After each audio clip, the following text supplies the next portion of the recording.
Belinda Audio presents this recording of The 80-20 Principle, The Secret of Achieving More with Less, 2nd edition, written by Richard Koch and read by Richard Aspel.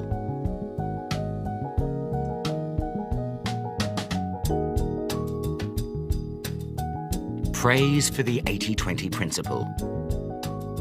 Congratulations, the 80-20 Principle is terrific. Al Rees, best-selling author of Focus and Positioning. There are ideas in here that could change your life. The Good Book Guide. Koch is a passionate 80-20er. Read this and you will be too. Andrew Campbell, Ashridge Strategic Management Centre. Both astute and entertaining, this is an intriguing book to help people concentrate on not wasting their lives. Professor Theodore Zeldin, St Anthony's College, Oxford. We give this Dali-esque masterwork 5 stars, a beautiful collage of well-written prose. The book is worth many times its price. The Western Review, Tampa Bay, Florida.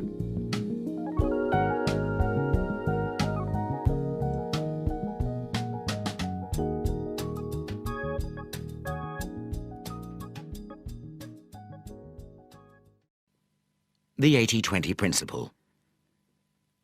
For a very long time, the Pareto Law, the 80-20 Principle, has lumbered the economic scene like an erratic block on the landscape, an empirical law which nobody can explain.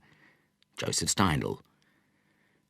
God plays dice with the universe, but they're loaded dice, and the main objective is to find out by what rules they were loaded and how we can use them for our own ends.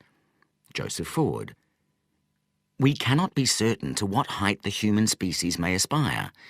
We may therefore safely acquiesce in the pleasing conclusion that every age of the world has increased, and still increases, the real wealth, the happiness, the knowledge, and perhaps the virtue of the human race.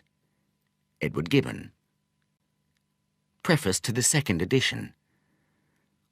I wrote this book in South Africa in 1996 and came to London in the so-called summer of 1997 to launch it. I remember traipsing from radio station to television station, usually to find that my slot had been pulled at the last minute. When I did get on the air, nobody seemed very interested in the findings of an obscure Italian economist in the dying years of the 19th century. "Ooh," one celebrity of the minute crooned on a talk show. "What are you doing here if you didn't come up with this idea yourself?" I would like to say that without missing a beat, I mentioned the influence of St. Paul and the Gospel writers in doing the heavy lifting for the ideas of one Jesus of Nazareth, who would otherwise have been unknown. I would like to say that, but in fact I was lost for words. I returned to Cape Town thoroughly dejected. And then, a minor miracle.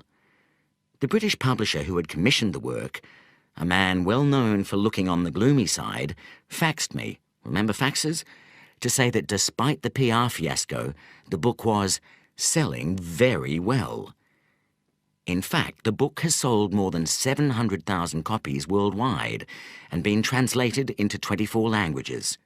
More than a century since Vilfredo Pareto noted the consistently lopsided relationship between inputs and outputs, and a decade since this book reinterpreted Pareto's principle, I think we can now say that the principle has stood the test of time. There has been massive feedback, mainly positive, from readers and reviewers.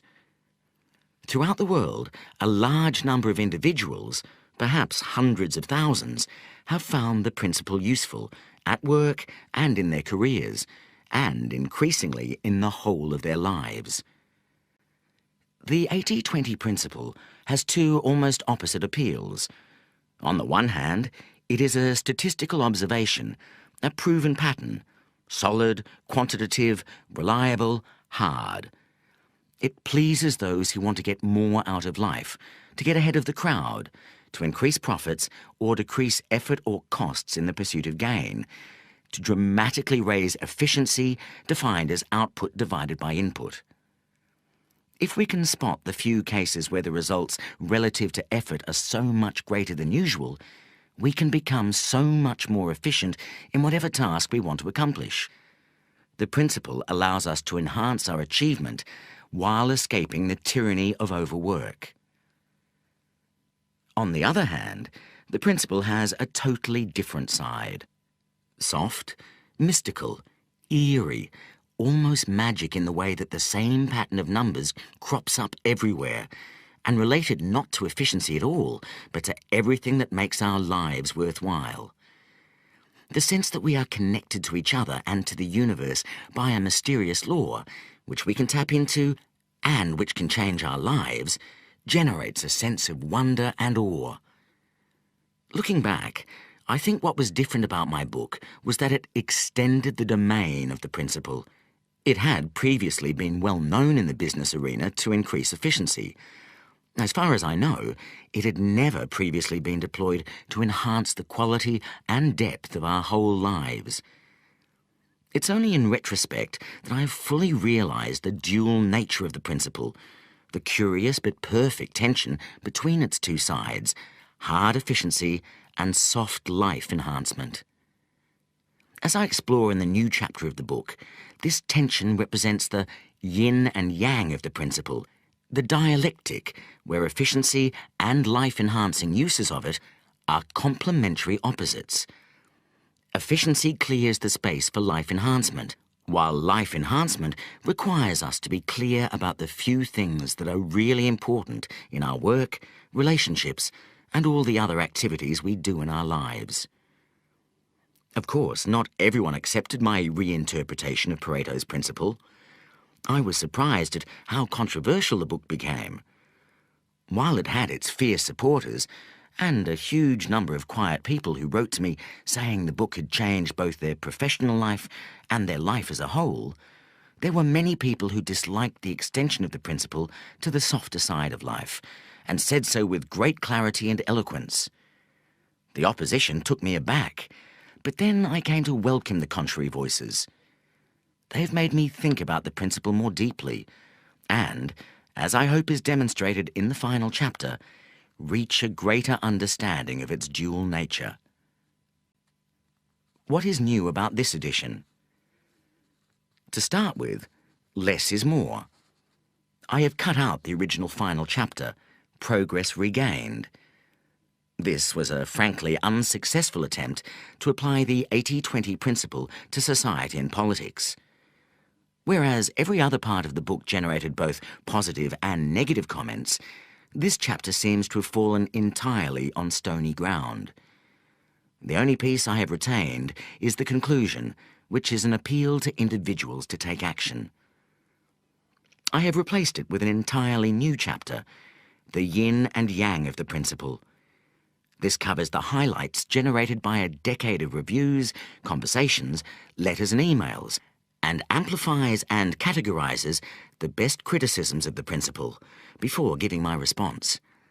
I believe this takes us to a new level of awareness and understanding of the power of the principle.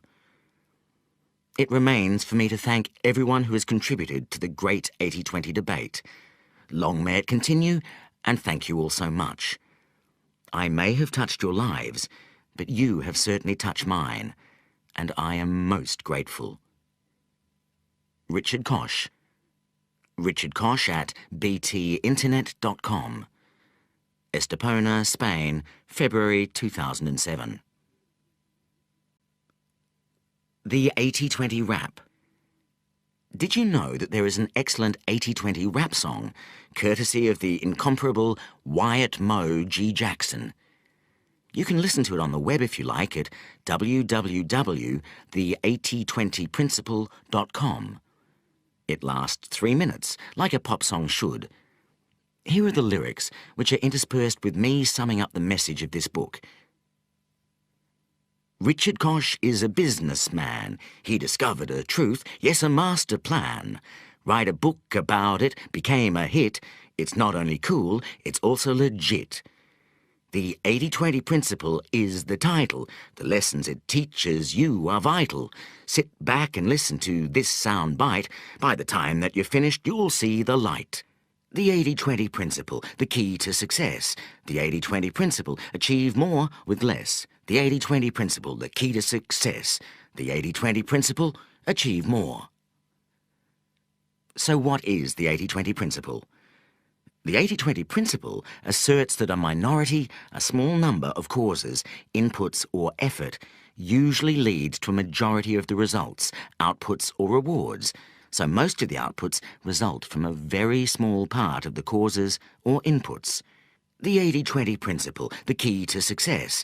The 80-20 principle, achieve more with less. The 80-20 principle, the key to success. The 80-20 principle, achieve more.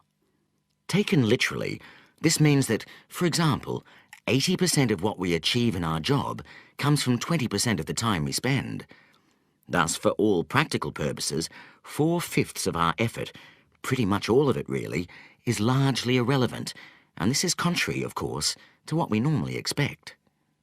The 80-20 principle, the key to success. The 80-20 principle, achieve more with less. The 80-20 principle, the key to success.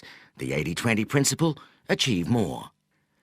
So the 80-20 principle states that there is an inbuilt imbalance between causes and results, inputs and outputs, efforts and rewards. A good benchmark for this imbalance is provided by the 80-20 relationship. A typical pattern will show that 80% of outputs result from 20% of inputs. 80% of consequences flow from 20% of causes, or 80% of results come from 20% of effort. In business, many examples of the 80-20 principle have been validated. 20% of products usually account for about 80% of dollar sales, so do 20% of customers. And 20% of products or customers also usually account for 80% of an organization's profits. The 80-20 principle, the key to success. The 80-20 principle, achieve more with less. The 80-20 principle, the key to success.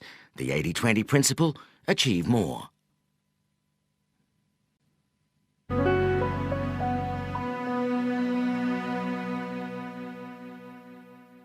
Part 1.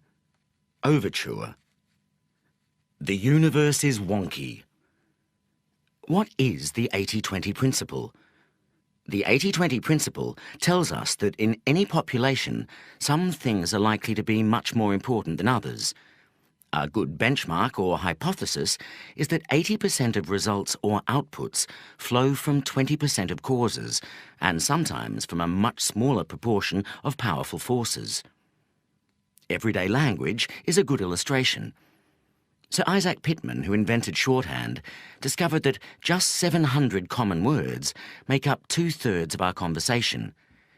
Including the derivatives of these words, Pitman found that these words account for 80% of common speech.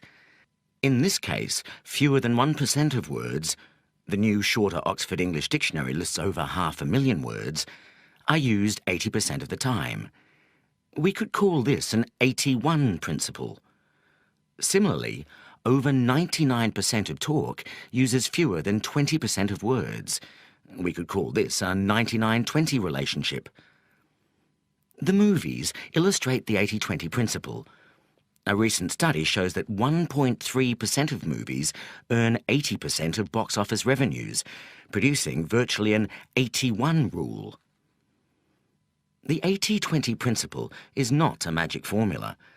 Sometimes the relationship between results and causes is closer to 70-30 than to 80-20 or 81. But it is very rarely true that 50% of causes lead to 50% of results. The universe is predictably unbalanced. Few things really matter. Truly effective people and organizations batten on to the few powerful forces at work in their worlds and turn them to their advantage. Keep listening to find out how you can do the same. Chapter 1. Welcome to the 80-20 principle. For a very long time, the Pareto law, the 80-20 principle, has lumbered the economic scene like an erratic block on the landscape, an empirical law which nobody can explain. Joseph Steindl. The 80-20 principle can and should be used by every intelligent person in their daily life, by every organisation, and by every social grouping and form of society. It can help individuals and groups achieve much more with much less effort. The 80-20 principle can raise personal effectiveness and happiness. It can multiply the profitability of corporations and the effectiveness of any organisation. It even holds the key to raising the quality and quantity of public services while cutting their cost. This book, the first ever on the 80-20 principle, is written from a burning conviction, validated in personal and business experience, that this principle is one of the best ways of dealing with and transcending the pressures of modern life. What is the 80-20 principle? The 80-20 principle asserts that a minority of causes, inputs or effort usually lead to a majority of the results, outputs or rewards. Taken literally, this means that, for example, 80% of what you achieve in your job comes from 20% of the time spent. Thus, for all practical purposes, 4/5 of the effort, a dominant part of it, is largely irrelevant. This is contrary to what people normally expect. So, the 80-20 principle states that there is an inbuilt imbalance between causes and results, inputs and outputs, and effort and reward. A good benchmark for this imbalance is provided by the 80-20 relationship. A typical pattern will show that 80% of outputs result from 20% of inputs, that 80% of consequences flow from 20% of causes, or that 80% of results come from 20% of effort. In business, many examples of the 80-20 principle have been validated. 20% of products usually account for about 80% of dollar sales value. So do 20% of customers. 20% of products or customers usually also account for about 80% of an organization's profits.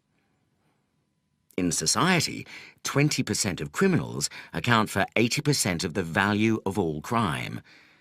20% of motorists cause 80% of accidents.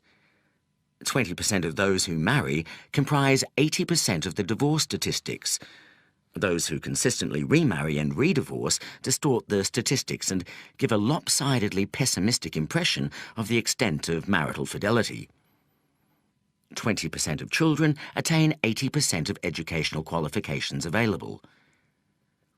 In the home, 20% of your carpets are likely to get 80% of the wear. 20% of your clothes will be worn 80% of the time. And if you have an intruder alarm, 80% of the false alarms will be set off by 20% of the possible causes. The internal combustion engine is a great tribute to the 80-20 principle. 80% of the energy is wasted in combustion, and only 20% gets to the wheels. This 20% of the input generates 100% of the output. Pareto's discovery: systematic and predictable lack of balance. The pattern underlying the 80-20 principle was discovered in 1897, exactly 100 years ago, by Italian economist Vilfredo Pareto, 1848 to 1923. His discovery has since been called many names, including the Pareto principle, the Pareto law, the 80-20 rule, the principle of least effort, and the principle of imbalance. Throughout this book, we will call it the 80-20 principle. By a subterranean process of influence on many important achievers, especially business people, computer enthusiasts, and quality engineers, the 80-20 principle has helped to shape the modern world.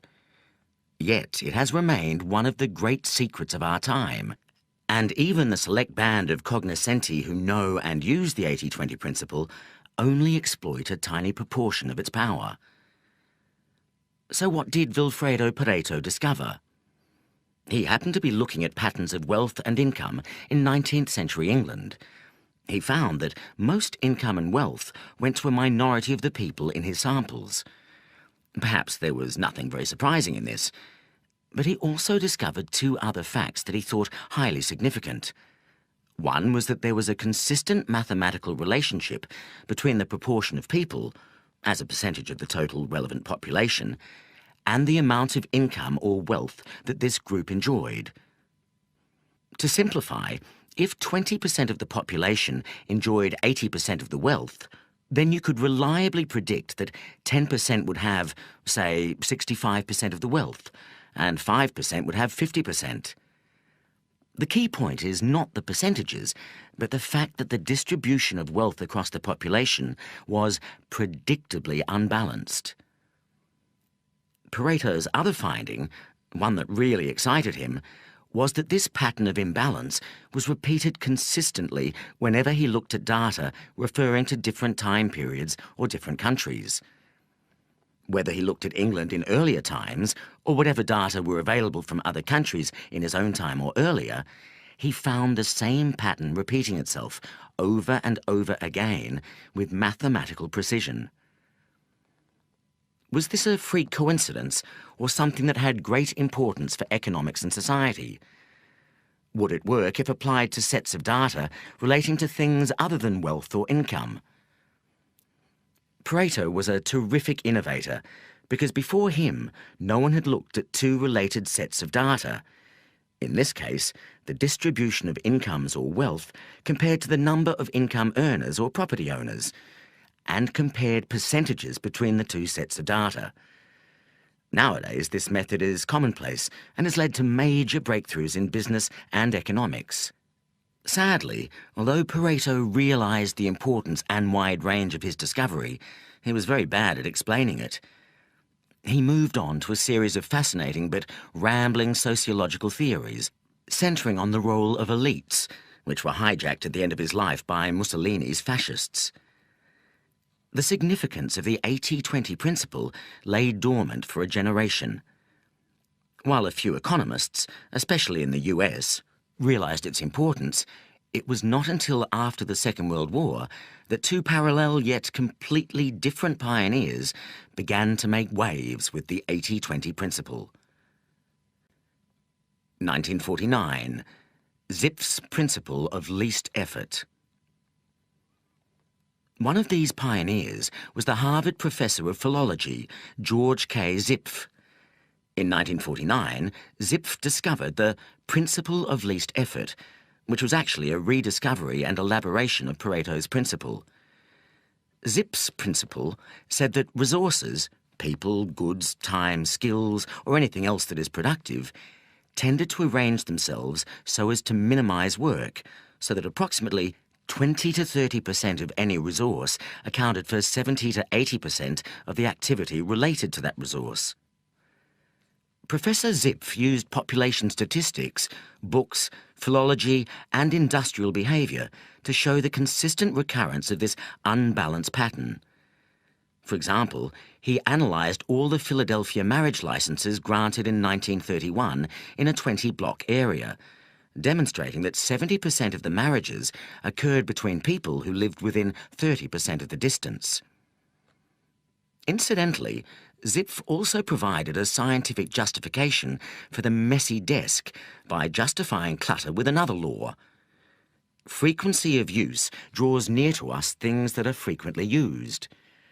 Intelligent secretaries have long known that files in frequent use should not be filed. 1951. Duran's rule of the vital few and the rise of Japan.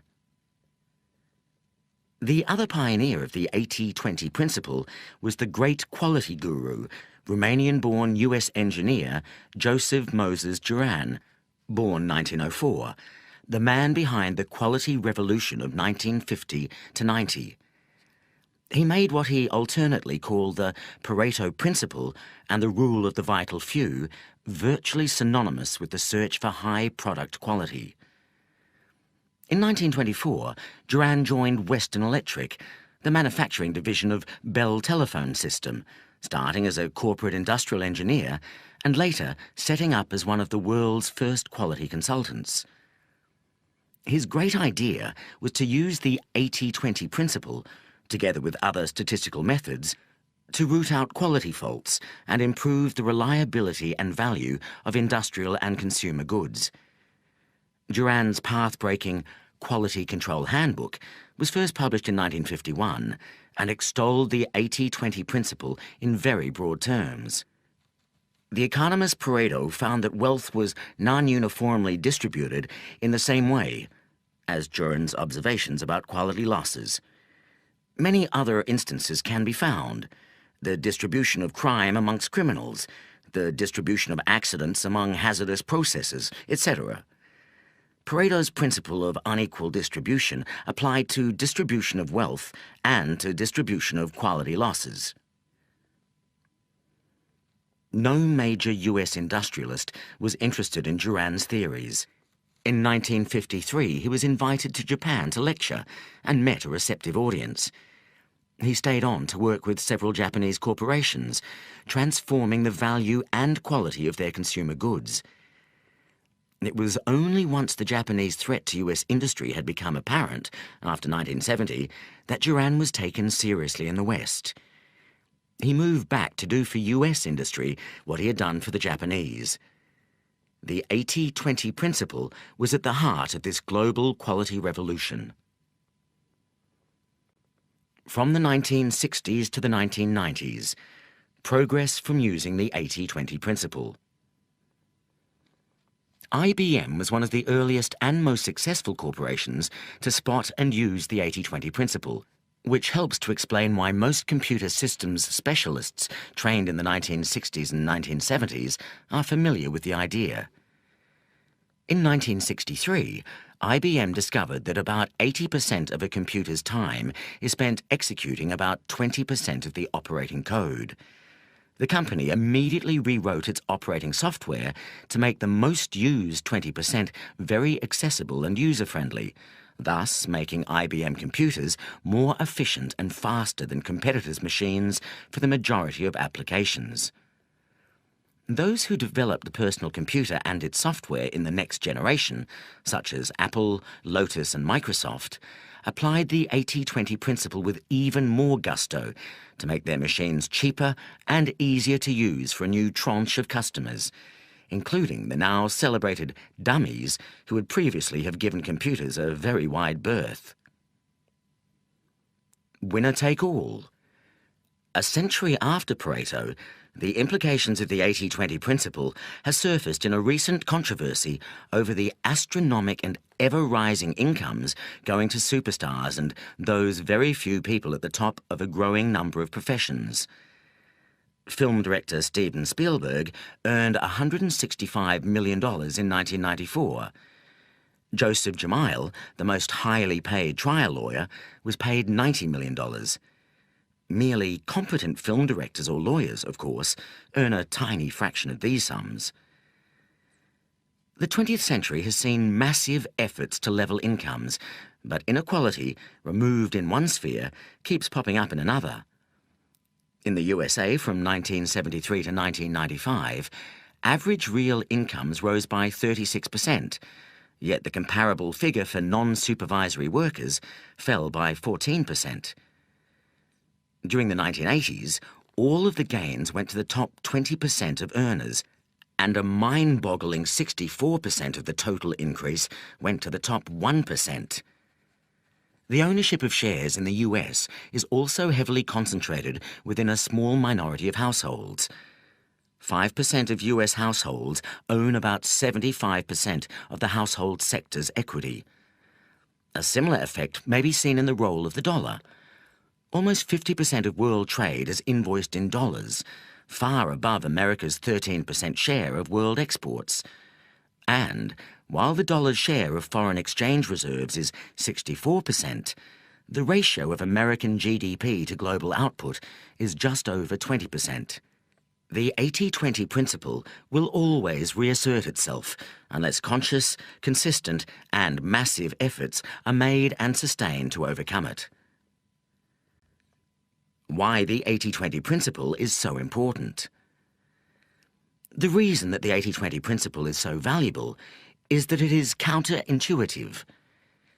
We tend to expect that all causes will have roughly the same significance, that all customers are equally valuable, that every bit of business, every product, and every dollar of sales revenue is as good as any other, that all employees in a particular category have roughly equivalent value, that each day or week or year we spend has the same significance, that all our friends have roughly equal value to us, that all inquiries or phone calls should be treated in the same way, that one university is as good as another, that all problems have a large number of causes, so that it is not worth isolating a few key causes, that all opportunities are of roughly equal value, so that we treat them all equally. We tend to assume that 50% of causes or inputs will account for 50% of results or outputs. There seems to be a natural, almost democratic expectation that causes and results are generally equally balanced. And, of course, sometimes they are. But this 50-50 fallacy is one of the most inaccurate and harmful, as well as the most deeply rooted, of our mental maps. The 80-20 principle asserts that when two sets of data relating to causes and results can be examined and analysed, the most likely result is that there will be a pattern of imbalance. The imbalance may be 65-35, 70-30, 75-25, 80-20, 95-5, or 99.9, 0.1, or any set of numbers in between. However, the two numbers in the comparison don't have to add up to 100. The 80-20 principle also asserts that when we know the true relationship, we are likely to be surprised at how unbalanced it is. Whatever the actual level of imbalance, it is likely to exceed our prior estimate. Executives may suspect that some customers and some products are more profitable than others, but when the extent of the difference is proved, they are likely to be surprised and sometimes dumbfounded. Teachers may know that the majority of their disciplinary troubles or most truancy arises from a minority of pupils, but if records are analysed, the extent of the imbalance will probably be larger than expected. We may feel that some of our time is more valuable than the rest, but if we measure inputs and outputs, the disparity can still stun us. Why should you care about the 80-20 principle? Whether you realise it or not, the principle applies to your life, to your social world, and to the place where you work. Understanding the 80-20 principle gives you great insight into what is really happening in the world around you. The overriding message of this book is that our daily lives can be greatly improved by using the 80-20 principle. Each individual can be more effective and happier. Each profit-seeking corporation can become very much more profitable. Each non-profit organisation can also deliver much more useful outputs. Every government can ensure that its citizens benefit much more from its existence. For everyone and every institution, it is possible to obtain much more that is of value and avoid what has negative value with much less input of effort, expense, or investment. At the heart of this progress is a process of substitution. Resources that have weak effects in any particular use are not used, or are used sparingly. Resources that have powerful effects are used as much as possible. Every resource is ideally used where it has the greatest value. Wherever possible, weak resources are developed so that they can mimic the behaviour of the stronger resources. Business and markets have used this process to great effect for hundreds of years. The French economist J.B. Say coined the word entrepreneur around 1800, saying that the entrepreneur shifts economic resources out of an area of lower productivity into an area of higher productivity and yield. But one fascinating implication of the 80-20 principle is how far businesses and markets still are from producing optimal solutions. For example, the 80-20 principle asserts that 20% of products or customers or employees are really responsible for about 80% of profits.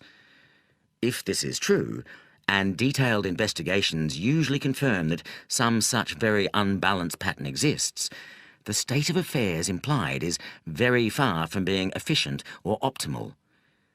The implication is that 80% of products, or customers or employees, are only contributing 20% of profits, that there is great waste, that the most powerful resources of the company are being held back by a majority of much less effective resources, that profits could be multiplied if more of the best sort of products could be sold, employees hired or customers attracted, or convinced to buy more from the firm.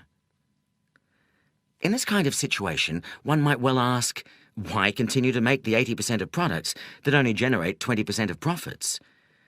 Companies rarely ask these questions, perhaps because to answer them would mean very radical action. To stop doing 4/5 of what you are doing is not a trivial change. What J.B. Say called the work of entrepreneurs, modern financiers call arbitrage. International financial markets are very quick to correct anomalies in valuation, for example, between exchange rates. But business organisations and individuals are generally very poor at this sort of entrepreneurship or arbitrage, at shifting resources from where they have weak results to where they have powerful results, or at cutting off low-value resources and buying more high-value resources. Most of the time, we do not realise the extent to which some resources, but only a small minority, are superproductive, what Joseph Juran called the vital few, while the majority, the trivial many, exhibit little productivity or else actually have negative value. If we did realise the difference between the vital few and the trivial many in all aspects of our lives, and if we did something about it, we could multiply anything that we valued. The 80-20 principle and chaos theory. Probability theory tells us that it is virtually impossible for all the applications of the 80-20 principle to occur randomly, as a freak of chance. We can only explain the principle by positing some deeper meaning or cause that lurks behind it. Pareto himself grappled with this issue, trying to apply a consistent methodology to the study of society. He searched for theories that picture facts of experience and observation, for regular patterns, social laws or uniformities that explain the behaviour of individuals and society. Pareto's sociology failed to find a persuasive key. He died long before the emergence of chaos theory, which has great parallels with the 80-20 principle and helps to explain it. The last third of the 20th century saw a revolution in the way that scientists think about the universe, overturning the prevailing wisdom for the past 350 years. That prevailing wisdom was a machine-based and rational view, which itself was a great advance on the mystical and random view of the world which was held in the Middle Ages. The machine-based view converted God from being an irrational and unpredictable force into a more user-friendly clockmaker engineer. The view of the world held from the 17th century, and still prevalent today, except in advanced scientific circles, was immensely comforting and useful. All phenomena were reduced to regular, predictable, linear relationships. For example, A causes B, B causes C, and A plus C cause D. This worldview enabled any individual part of the universe, the operation of the human heart, for example, or of any individual market, to be analysed separately, because the whole was the sum of the parts, and vice versa. But in the 21st century, it seems much more accurate to view the world as an evolving organism, where the whole system is more than the sum of its parts, and where relationships between the parts are non-linear. Causes are difficult to pin down. There are complex interdependencies between causes, and causes and effects are blurred. The snag with linear thinking is that it doesn't always work. It is an oversimplification of reality. Equilibrium is illusory or fleeting. The universe is wonky. Yet chaos theory, despite its name, does not say that everything is a hopeless and incomprehensible mess. Rather, there is a self-organising logic lurking behind the disorder, a predictable non-linearity, something which economist Paul Krugman has called spooky, eerie, and terrifyingly exact. The logic is more difficult to describe than to detect, and is not totally dissimilar to the recurrence of a theme in a piece of music. Certain characteristic patterns recur, but with infinite and unpredictable variety. Chaos theory and the 80-20 principle illuminate each other. What have chaos theory and related scientific concepts got to do with the 80-20 principle? Although no one else appears to have made the link, I think the answer is a great deal. The principle of imbalance. The common thread between chaos theory and the 80-20 principle is the issue of balance, or more precisely, imbalance. Both chaos theory and the 80-20 principle assert, with a great deal of empirical backing, that the universe is unbalanced. They both say that the world is not linear. Cause and effect are rarely linked in an equal way. Both also place great store by self-organisation. Some forces are always more forceful than others and will try to grab more than their fair share of resources. Chaos theory helps to explain why and how this imbalance happens by tracing a number of developments over time. The universe is not a straight line. The 80-20 principle, like chaos theory, is based around the idea of non-linearity. A great deal of what happens is unimportant and can be disregarded. Yet there are always a few forces that have an influence way beyond their numbers. These are the forces that must be identified and watched. If they are forces for good, we should multiply them. If they are forces we don't like, we need to think very carefully about how to neutralize them. The 80-20 principle supplies a very powerful empirical test of non-linearity in any system. We can ask, do 20% of causes lead to 80% of results? Is 80% of any phenomenon associated with only 20% of a related phenomenon? This is a useful method to flush out non-linearity, but it is even more useful because it directs us to identifying the unusually powerful forces at work. Feedback loops distort and disturb balance. The 80-20 principle is also consistent with, and can be explained by reference to, the feedback loops identified by chaos theory, whereby small initial influences can become greatly multiplied and produce highly unexpected results, which nevertheless can be explained in retrospect. In the absence of feedback loops, the natural distribution of phenomena would be 50-50. Inputs of a given frequency would lead to commensurate results. It is only because of positive and negative feedback loops that causes do not have equal results. Yet, it also seems to be true that powerful positive feedback loops only affect a small minority of the inputs. This helps to explain why those small minority of inputs can exert so much influence. We can see positive feedback loops operating in many areas, explaining how it is that we typically end up with 80-20 rather than 50-50 relationships between populations. For example, the rich get richer, not just or mainly because of superior abilities, but because riches beget riches. A similar phenomenon exists with goldfish in a pond.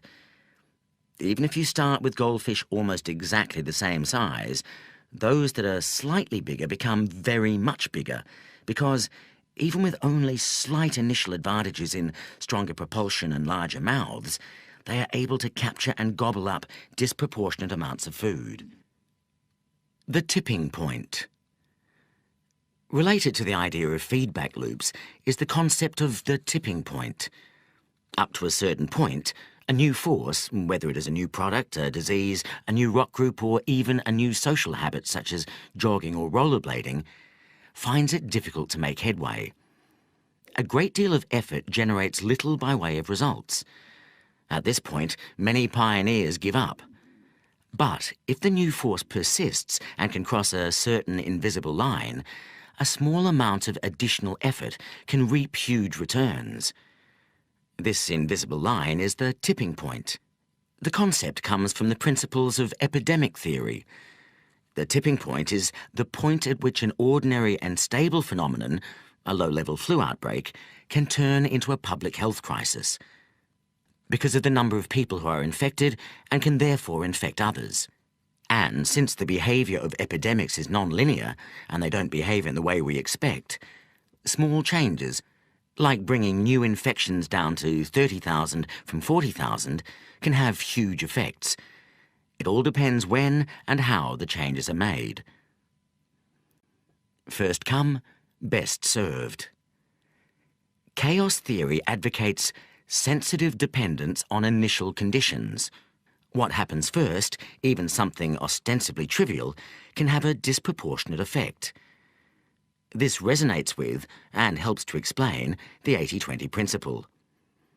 The latter states that a minority of causes exert a majority of effects.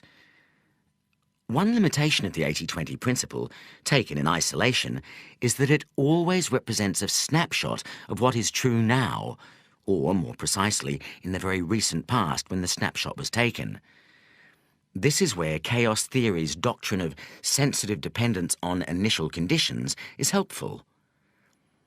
A small lead early on can turn into a larger lead or a dominant position later on, until equilibrium is disturbed and another small force then exerts a disproportionate influence. A firm that, in the early stages of a market, provides a product that is 10% better than its rivals may end up with 100 or 200% greater market share, even if the rivals later provide a better product. In the early days of motoring, if 51% of drivers or countries decide to drive on the right rather than the left of the road, this will tend to become the norm for nearly 100% of road users. In the early days of using a circular clock, if 51% of clocks go what we now call clockwise rather than counterclockwise, this convention will become dominant, although clocks could just as logically have moved to the left. In fact, the clock over Florence Cathedral moves counterclockwise and shows 24 hours. Soon after 1442, when the cathedral was built, the authorities and clockmakers standardised on a 12-hour clockwise clock because the majority of clocks had those features. Yet, if 51% of clocks had ever been like the clock over Florence Cathedral, we would now be reading a 24-hour clock backwards. These observations regarding sensitive dependence on initial conditions do not exactly illustrate the 80-20 principle. The examples given involve change over time, whereas the 80-20 principle involves a static breakdown of causes at any one time. Yet there is an important link between the two. Both phenomena help to show how the universe abhors balance. In the former case, we see a natural flight away from a 50-50 split of competing phenomena. A 51-49 split is inherently unstable and tends to gravitate towards a 95-5, 99-1, or even 100-0 split. Equality ends in dominance. That is one of the messages of chaos theory. The 80-20 principle's message is different yet complementary. It tells us that, at any one point, a majority of any phenomenon will be explained or caused by a minority of the actors participating in the phenomenon. 80% of the results come from 20% of the causes. A few things are important, most are not. The 80-20 principle sorts good movies from bad. One of the most dramatic examples of the 80-20 principle at work is with movies. Two economists made a study of the revenues and lifespans of 300 movies released over an 18-month period. They found that 4 movies, just 1.3% of the total, earned 80% of box office revenues. The other 296 movies, or 98.7%, earned only 20% of the gross. So movies, which are a good example of unrestricted markets at work, produce virtually an 80-1 rule, a very clear demonstration of the principle of imbalance. Even more intriguing is why. It transpires that moviegoers behave just like gas particles in random motion. As identified by chaos theory, gas particles, ping-pong balls or moviegoers all behave at random, but produce a predictably unbalanced result. Word of mouth from reviews and the first audiences determines whether the second set of audiences will be large or small, which determines the next set, and so on. Movies like Independence Day or Mission Impossible continue to play to packed houses, while other star-studded and expensive movies like Waterworld or Daylight very quickly play to smaller and smaller houses, and then none at all. This is the 80-20 principle working with a vengeance. A guide to this guidebook. Chapter 2 explains how you can put the 80-20 principle into practice and explores the distinction between 80-20 analysis and 80-20 thinking, both of which are useful methods derived from the 80-20 principle. 80-20 analysis is a systematic, quantitative method of comparing causes and effects. 80-20 thinking is a broader, less precise and more intuitive procedure comprising the mental models and habits that enable us to hypothesize what are the important causes of anything important in our lives, to identify these causes, and to make sharp improvements in our position by redeploying our resources accordingly. Part 2, Corporate Success Needn't Be a Mystery, summarizes the most powerful business uses of the 80-20 principle.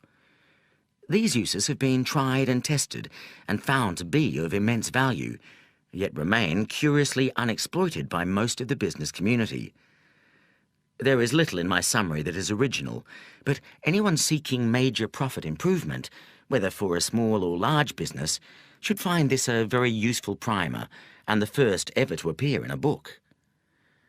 Part 3, Work Less, Earn and Enjoy More, shows how the 80-20 principle can be used to raise the level at which you are operating in both your work and personal life. This is a pioneering attempt to apply the 80-20 principle on a novel canvas, and the attempt, although I am sure it is imperfect and incomplete in many ways, does lead to some surprising insights. For example, 80% of the typical person's happiness or achievement in life occurs in a small proportion of that life. The peaks of great personal value can usually be greatly expanded. The common view is that we are short of time. My application of the 80-20 principle suggests the reverse, that we are actually awash with time and profligate in its abuse. Part 4, Fresh Insights, the principle revisited, considers feedback I have received and how my thinking on the 80-20 principle has developed since the first edition of this book. Why the 80-20 principle brings good news. I want to end this introduction on a personal rather than a procedural note. I believe that the 80-20 principle is enormously hopeful. Certainly, the principle brings home what may be evident anyway, that there is a tragic amount of waste everywhere in the way that nature operates, in business, in society, and in our own lives. If the typical pattern is for 80% of results to come from 20% of inputs, it is necessarily typical, too, that 80%, the great majority of inputs, are having only a marginal 20% impact. The paradox is that such waste can be wonderful news if we can use the 80-20 principle creatively, not just to identify and castigate low productivity, but to do something positive about it. There is enormous scope for improvement by rearranging and redirecting both nature and our own lives. Improving on nature, refusing to accept the status quo, is the root of all progress, evolutionary, scientific, social, and personal. George Bernard Shaw put it well. The reasonable man adapts himself to the world. The unreasonable one persists in trying to adapt the world to himself. Therefore, all progress depends on the unreasonable man. The implication of the 80-20 principle is that output can be not just increased, but multiplied if we can make the low productivity inputs nearly as productive as the high productivity inputs. Successful experiments with the 80-20 principle in the business arena suggest that, with creativity and determination, this leap in value can usually be made. There are two routes to achieving this.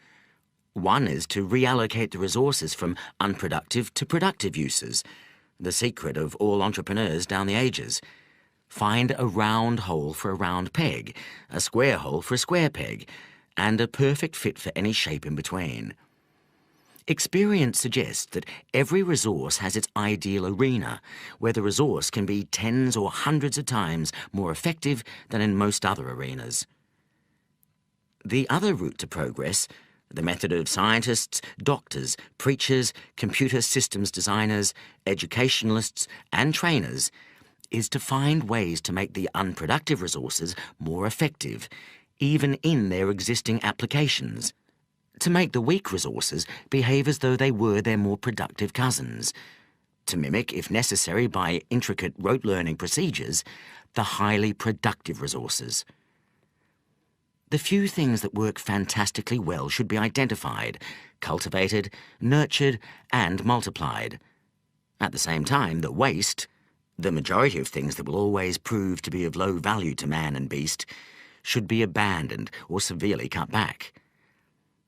As I've been writing this book and observed thousands of examples of the 80-20 principle, I have had my faith reinforced.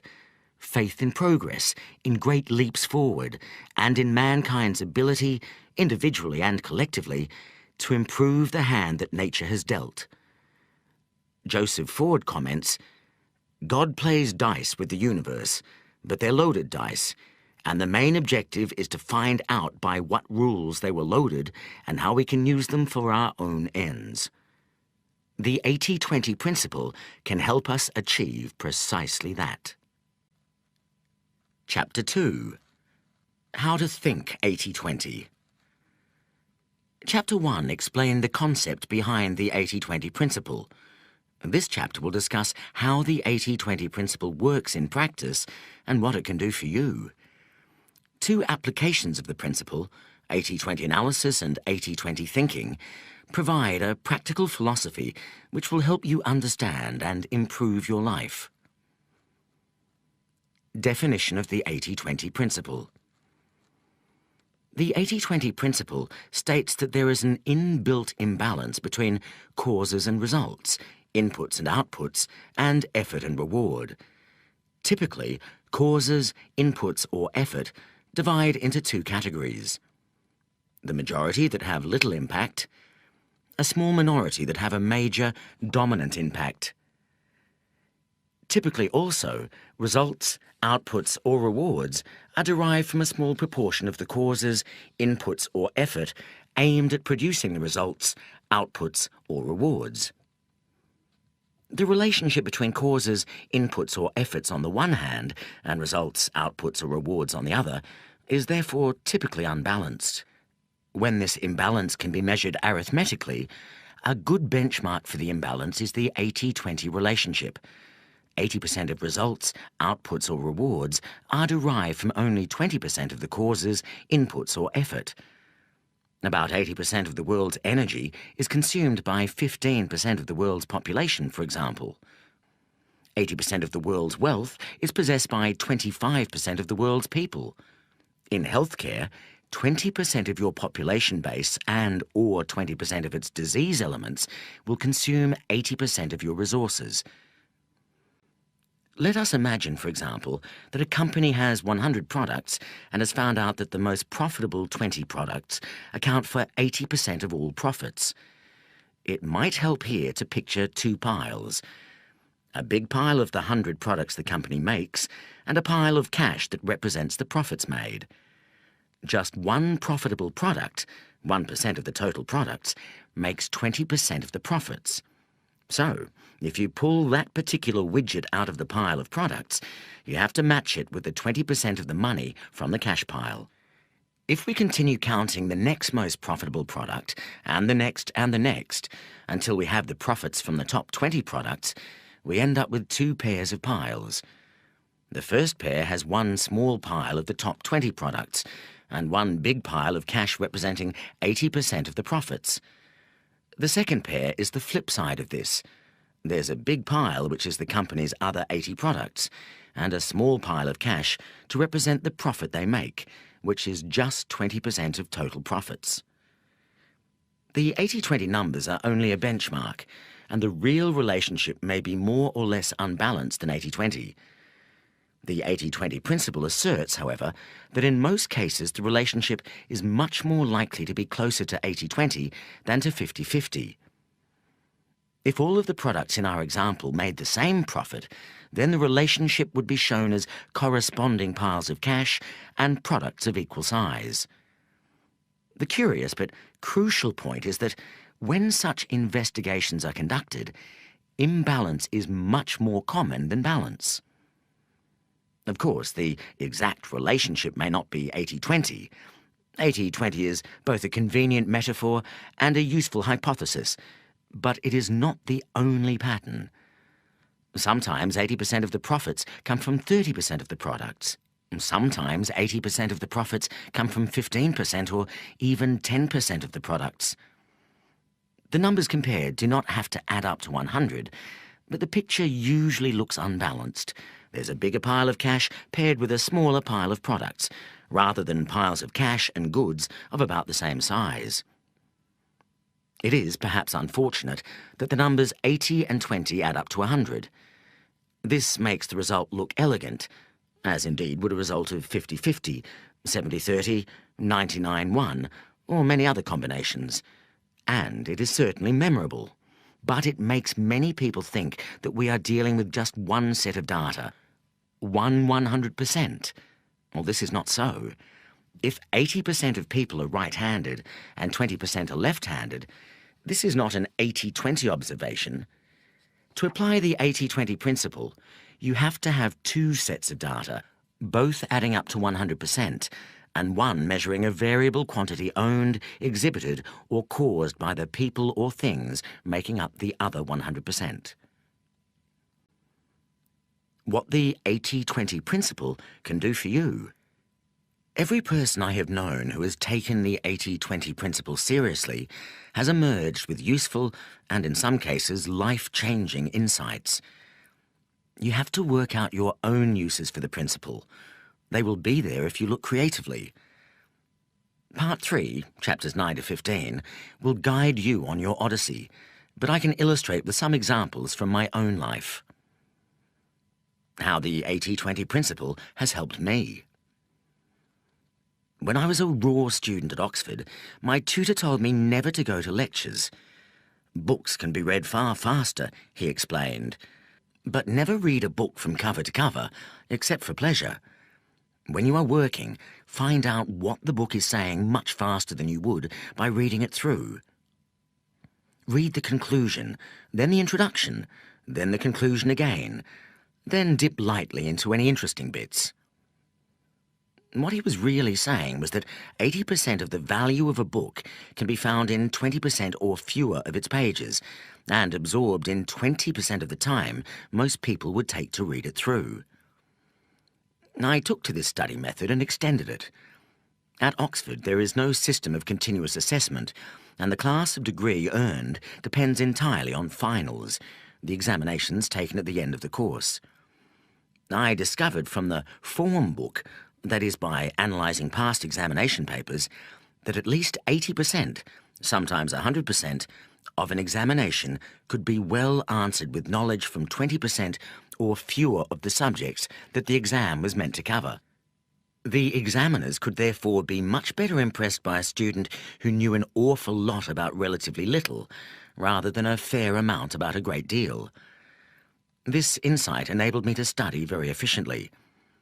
Somehow, without working very hard, I ended up with a congratulatory first-class degree. I used to think this proved that Oxford dons were gullible.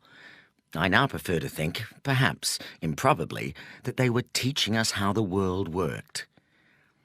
I went to work for Shell, serving my time at a dreadful oil refinery.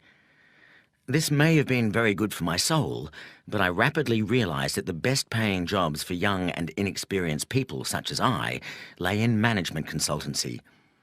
So I went to Philadelphia and picked up an effortless MBA from Wharton, scorning the boot camp-style so-called learning experience from Harvard. I joined a leading US consultancy that on day one paid me 4 times what Shell had paid me when I left. No doubt 80% of the money to be had by people of my tender age was concentrated in 20% of the jobs. Since there were too many colleagues in the consultancy who were smarter than me, I moved to another US strategy boutique. I identified it because it was growing faster than the firm I had joined, yet had a much smaller proportion of really smart people. Who you work for is more important than what you do. Here I stumbled across many paradoxes of the 80-20 principle. 80% of the growth in the strategy consultancy industry, then as now growing like gangbusters, was being appropriated by firms that then had, in total, fewer than 20% of the industry's professional staff. 80% of rapid promotions were also available in just a handful of firms. Believe me, talent had very little to do with it. When I left the first strategy firm and joined the second, I raised the average level of intelligence in both. Yet the puzzling thing was that my new colleagues were more effective than my old ones. Why? They didn't work any harder, but they followed the 80-20 principle in 2 key ways. First, they realized that for most firms, 80% of profits come from 20% of clients. In the consulting industry, that means 2 things: large clients and long-term clients. Large clients give large assignments, which means you can use a higher proportion of lower-cost younger consultants. Long-term client relationships create trust and raise the cost to the client of switching to another consulting firm. Long-term clients tend not to be price-sensitive. In most consulting firms, the real excitement comes from winning new clients. In my new firm, the real heroes were those who worked on the largest existing clients for the longest possible time. And they did this by cultivating the top bosses of those client corporations.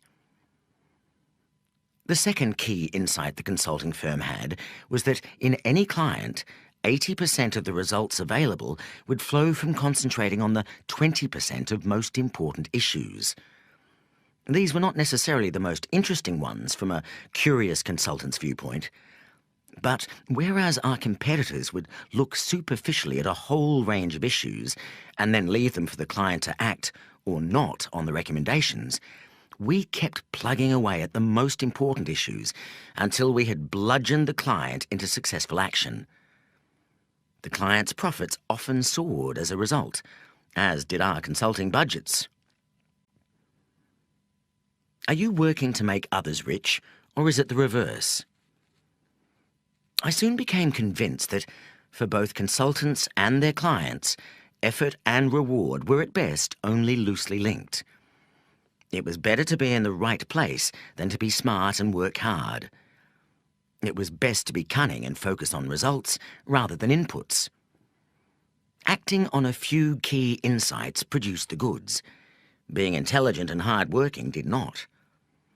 Sadly, for many years, guilt and conformity to peer group pressure kept me from fully acting on this lesson. I worked far too hard.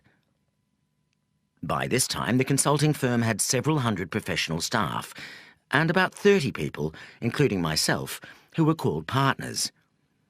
But 80% of the profits went to one man, the founder, even though numerically he constituted less than 4% of the partnership and a fraction of 1% of the consulting force. Instead of continuing to enrich the founder, 2 other junior partners and I spun off to set up our own firm, doing exactly the same thing. We, in turn, grew to have hundreds of consultants. Before long, although the 3 of us, on any measure, did less than 20% of the firm's valuable work, we enjoyed over 80% of the profits. This, too, caused me guilt. After 6 years, I quit, selling my shares to the other partners. At this time, we had doubled our revenues and profits every year, and I was able to secure a good price for my shares. Shortly after, the recession of 1990 hit the consulting industry. Although I will counsel you later to give up guilt, I was lucky with my guilt. Even those who follow the 80-20 principle need a bit of luck, and I have always enjoyed far more than my share.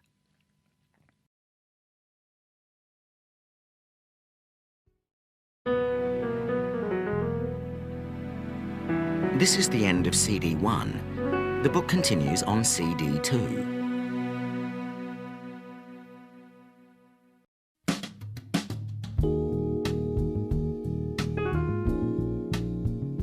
CD 2.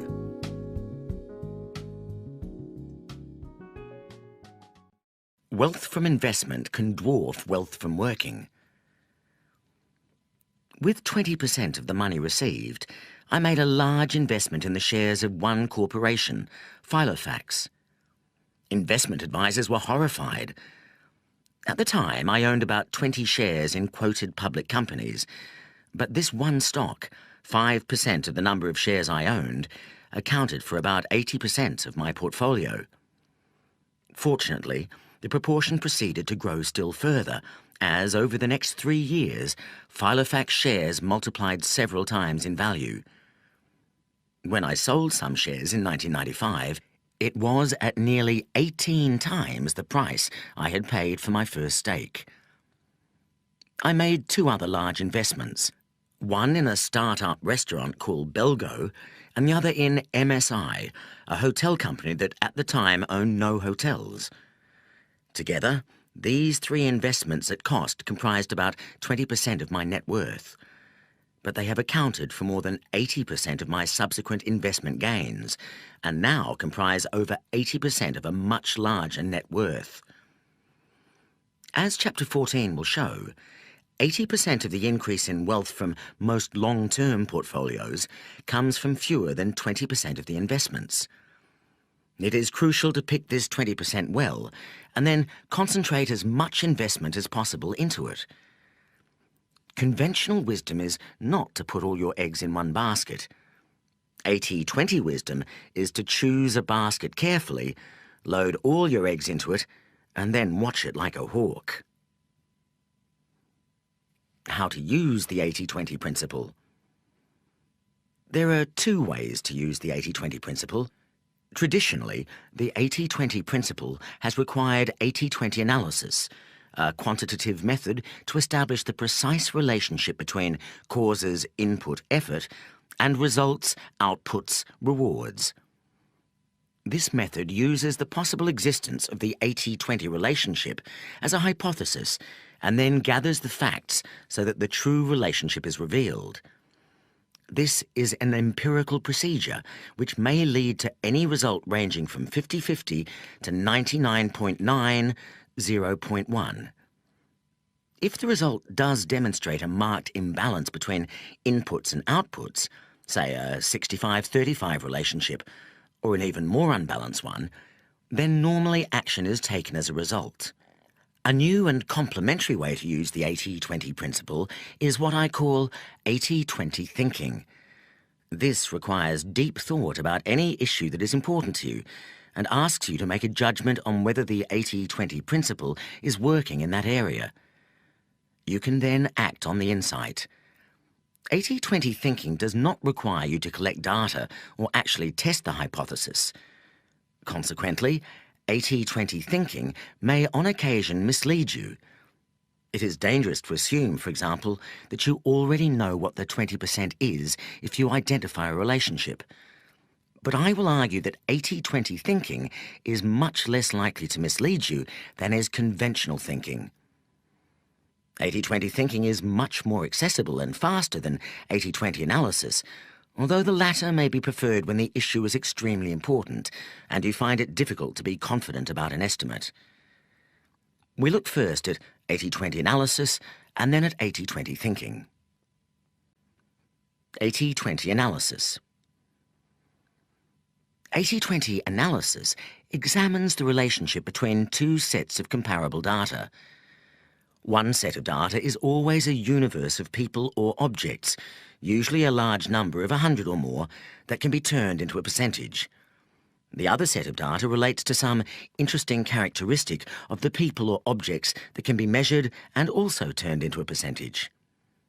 For example, we might decide to look at a group of 100 friends, all of whom are at least occasional beer drinkers, and compare how much beer they drank last week.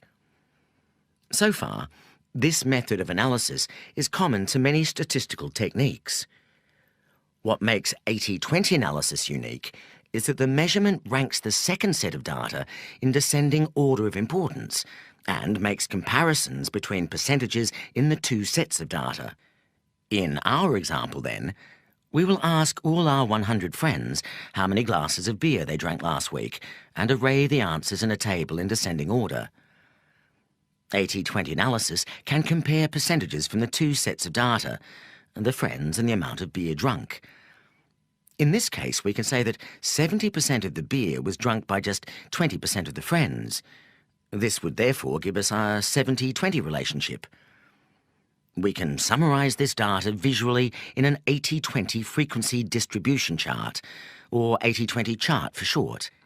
In this chart, the vertical axis is the glasses of beer drunk, and the horizontal axis is the 100 beer drinkers. The data on the chart looks a bit like a coastal cliff.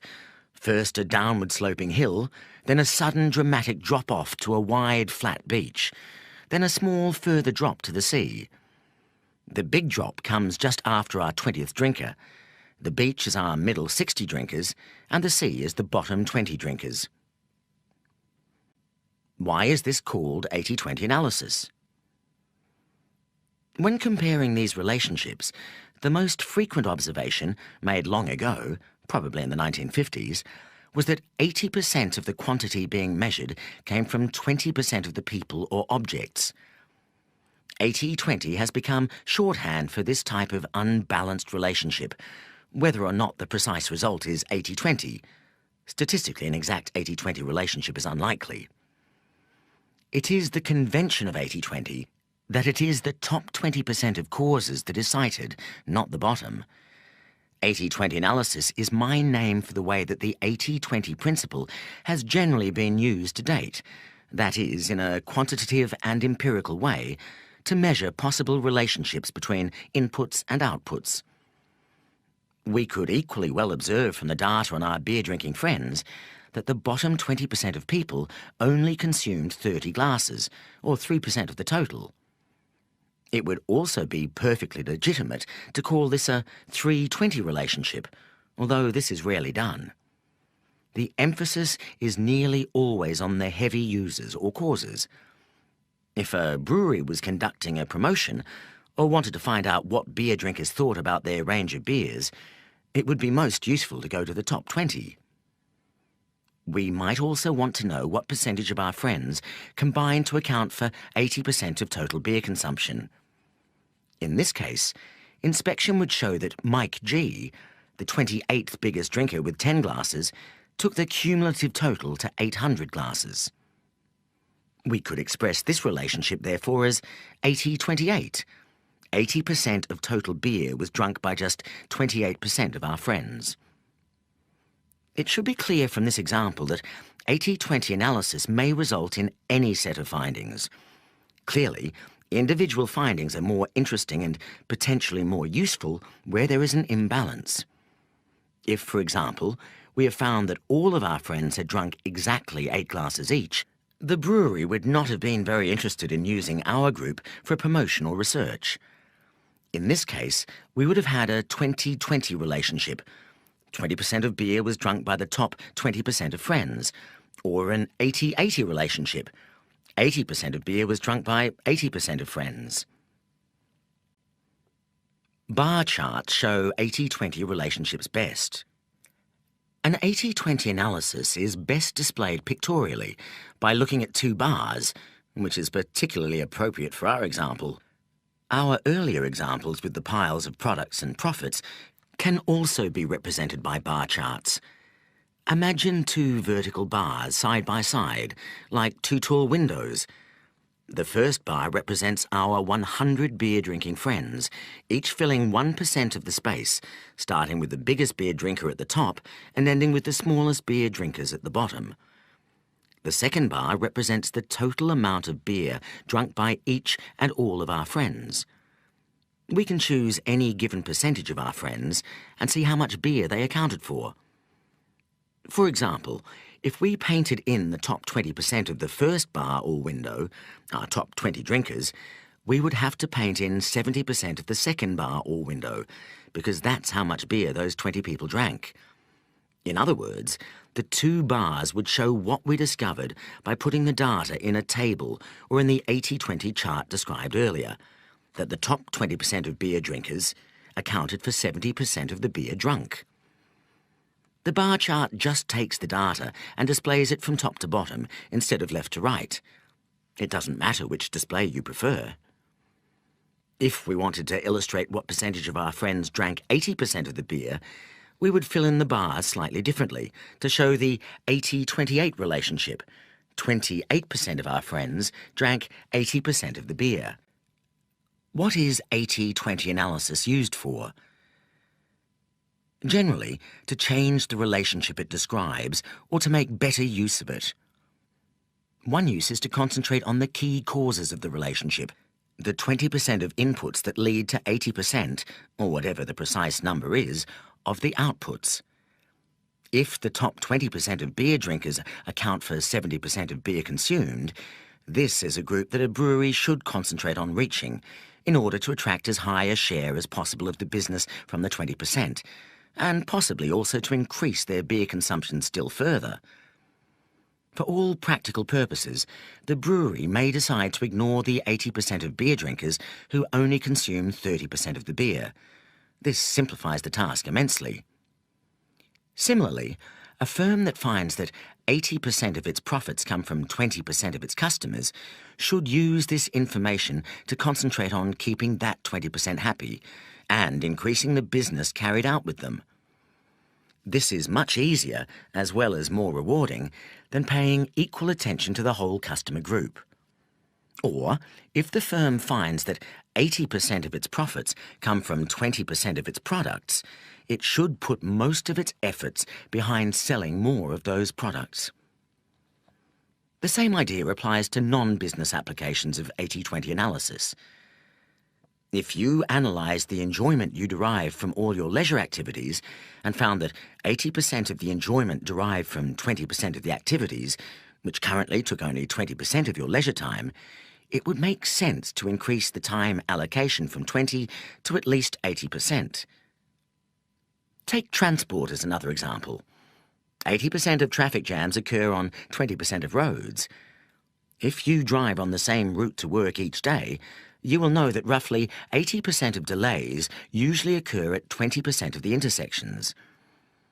A sensible reaction would be for traffic authorities to pay particular attention to traffic phasing on those 20% of jam-creating intersections.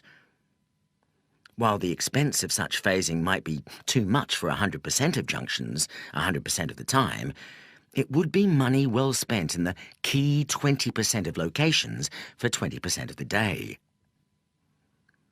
The second main use of 80-20 analysis is to do something about the underperforming 80% of inputs that contribute only 20% of the output. Perhaps the occasional beer drinkers can be persuaded to drink more, for example by providing a blander product. Perhaps you could work out ways to get greater enjoyment out of the underperforming leisure activities.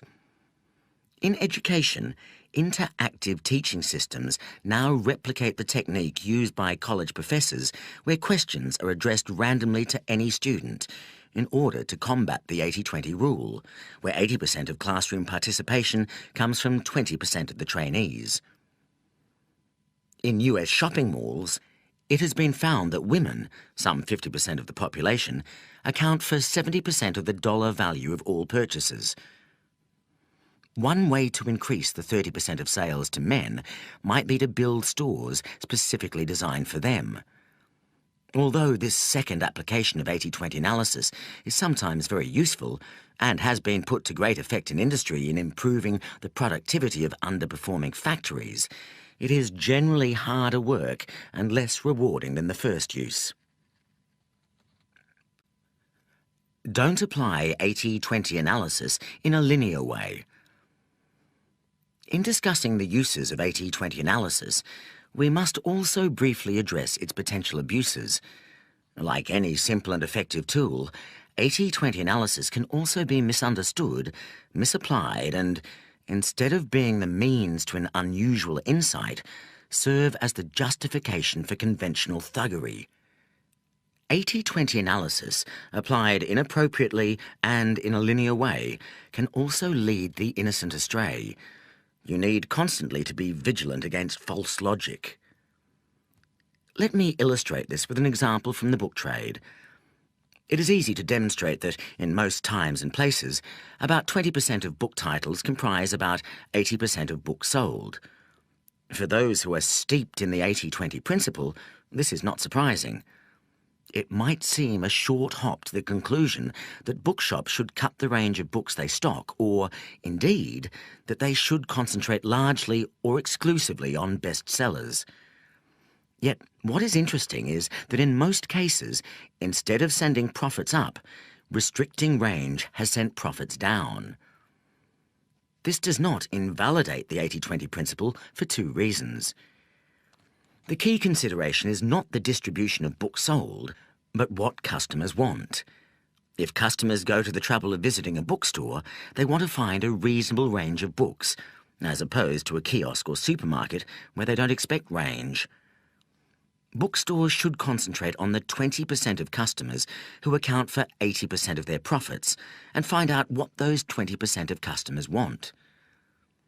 The other reason is that what matters even when considering books, as opposed to customers, is not the distribution of sales, the 20% of books that represent 80% of sales, but the distribution of profits, the 20% of titles that generate 80% of profits. Very often, these are not the so-called bestsellers, books written by well-known authors. In fact, a study in the US revealed that bestsellers represent about 5% of total sales. The true bestsellers are often those books that never make it into the charts, but sell a reliable quantity year in and year out, often at high margins. As the same US research comments, core inventory represents those books that sell season in and season out. They are the 80 in the 80-20 rule, often accounting for the lion's share of sales in a particular subject. This illustration is salutary. It does not invalidate 80-20 analysis at all, since the key questions should always be which customers and products generate 80% of profits. But it does show the danger of not thinking clearly enough about how the analysis is applied. When using the 80-20 principle, be selective and be contrarian. Don't be seduced into thinking that the variable that everyone else is looking at, in this case the books on the latest bestseller list, is what really matters. This is linear thinking. The most valuable insight from 80-20 analysis will always come from examining non-linear relationships that others are neglecting. In addition, because 80-20 analysis is based on a freeze frame of the situation at a particular point, rather than incorporating changes over time, you must be aware that if you inadvertently freeze the wrong or an incomplete picture, you will get an inaccurate view. 80-20 thinking and why it is necessary. 80-20 analysis is extremely useful, but most people are not natural analysts, and even analysts cannot stop to investigate the data every time they have to make a decision. It would bring life to a shuddering halt. Most important decisions have never been made by analysis and never will be, however clever our computers become. Therefore, if we want the 80-20 principle to be a guide in our daily lives, We need something less analytical and more instantly available than 80-20 analysis. We need 80-20 thinking. 80-20 thinking is my phrase for the application of the 80-20 principle to daily life, for non-quantitative applications of the principle. As with 80-20 analysis, we start with a hypothesis about a possible imbalance between inputs and outputs, but instead of collecting data and analysing them, we estimate them. 80-20 thinking requires, and with practice enables, us to spot the few really important things that are happening and ignore the mass of unimportant things. It teaches us to see the wood for the trees. 80-20 thinking is too valuable to be confined to causes where data and analysis are perfect. For every ounce of insight generated quantitatively, there must be many pounds of insight arrived at intuitively and impressionistically. This is why 80-20 thinking, although helped by data, must not be constrained by it. To engage in 80-20 thinking, we must constantly ask ourselves, what is the 20% that is leading to 80%? We must never assume that we automatically know what the answer is, but take some time to think creatively about it. What are the vital few inputs or causes as opposed to the trivial many? Where is the haunting melody being drowned by the background noise? 80-20 thinking is then used in the same way as the results from 80-20 analysis, to change behaviour and, normally, to concentrate on the most important 20%. You know that 80-20 thinking is working when it multiplies effectiveness. Action resulting from 80-20 thinking should lead us to get much more from much less. When we are using the 80-20 principle, we do not assume that its results are good or bad, or that the powerful forces we observe are necessarily good. We decide whether they are good from our own perspective, and either determine to give the minority of powerful forces a further shove in the right direction, or work out how to frustrate their operation. The 80-20 principle turns conventional wisdom upside down. Application of the 80-20 principle implies that we should do the following. Celebrate exceptional productivity rather than raise average efforts. Look for the shortcut rather than run the full course. Exercise control over our lives with the least possible effort. Be selective, not exhaustive. Strive for excellence in few things rather than good performance in many. Delegate or outsource as much as possible in our daily lives, and be encouraged rather than penalised by tax systems to do this. Use gardeners, car mechanics, decorators and other specialists to the maximum, instead of doing the work ourselves. Choose our careers and employers with extraordinary care, and if possible employ others rather than being employed ourselves. Only do the thing we are best at doing and enjoy most. Look beneath the normal texture of life to uncover ironies and oddities. In every important sphere, work out where 20% of effort can lead to 80% of returns. Calm down, work less, and target a limited number of very valuable goals where the 80-20 principle will work for us, rather than pursuing every available opportunity. Make the most of those few lucky streaks in our life, where we are at our creative peak and the stars line up to guarantee success. There are no boundaries to the 80-20 principle. No sphere of activity is immune from the influence of the 80-20 principle. Like the 6 wise, blind Indian men who tried to discern the shape of an elephant, most users of the 80-20 principle only know a fraction of its scope and power. Becoming an 80-20 thinker requires active participation and creativity on your part. If you want to benefit from 80-20 thinking, you have to do it. Now is a good time to start. If you want to begin with applications for your organisation, go straight on to Part 2, which documents most of the important business applications of the 80-20 principle. If you are more immediately interested in using the principle to make major improvements in your life, skip to Part 3, a novel attempt to relate the 80-20 principle to the fabric of our daily lives.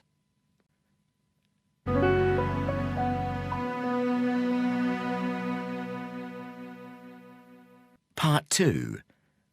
Corporate success needn't be a mystery. Chapter 3. The Underground Cult. Now we see in a mirror dimly, but then we shall see face to face. Now I know in part, then I shall understand fully. 1 Corinthians 13:12.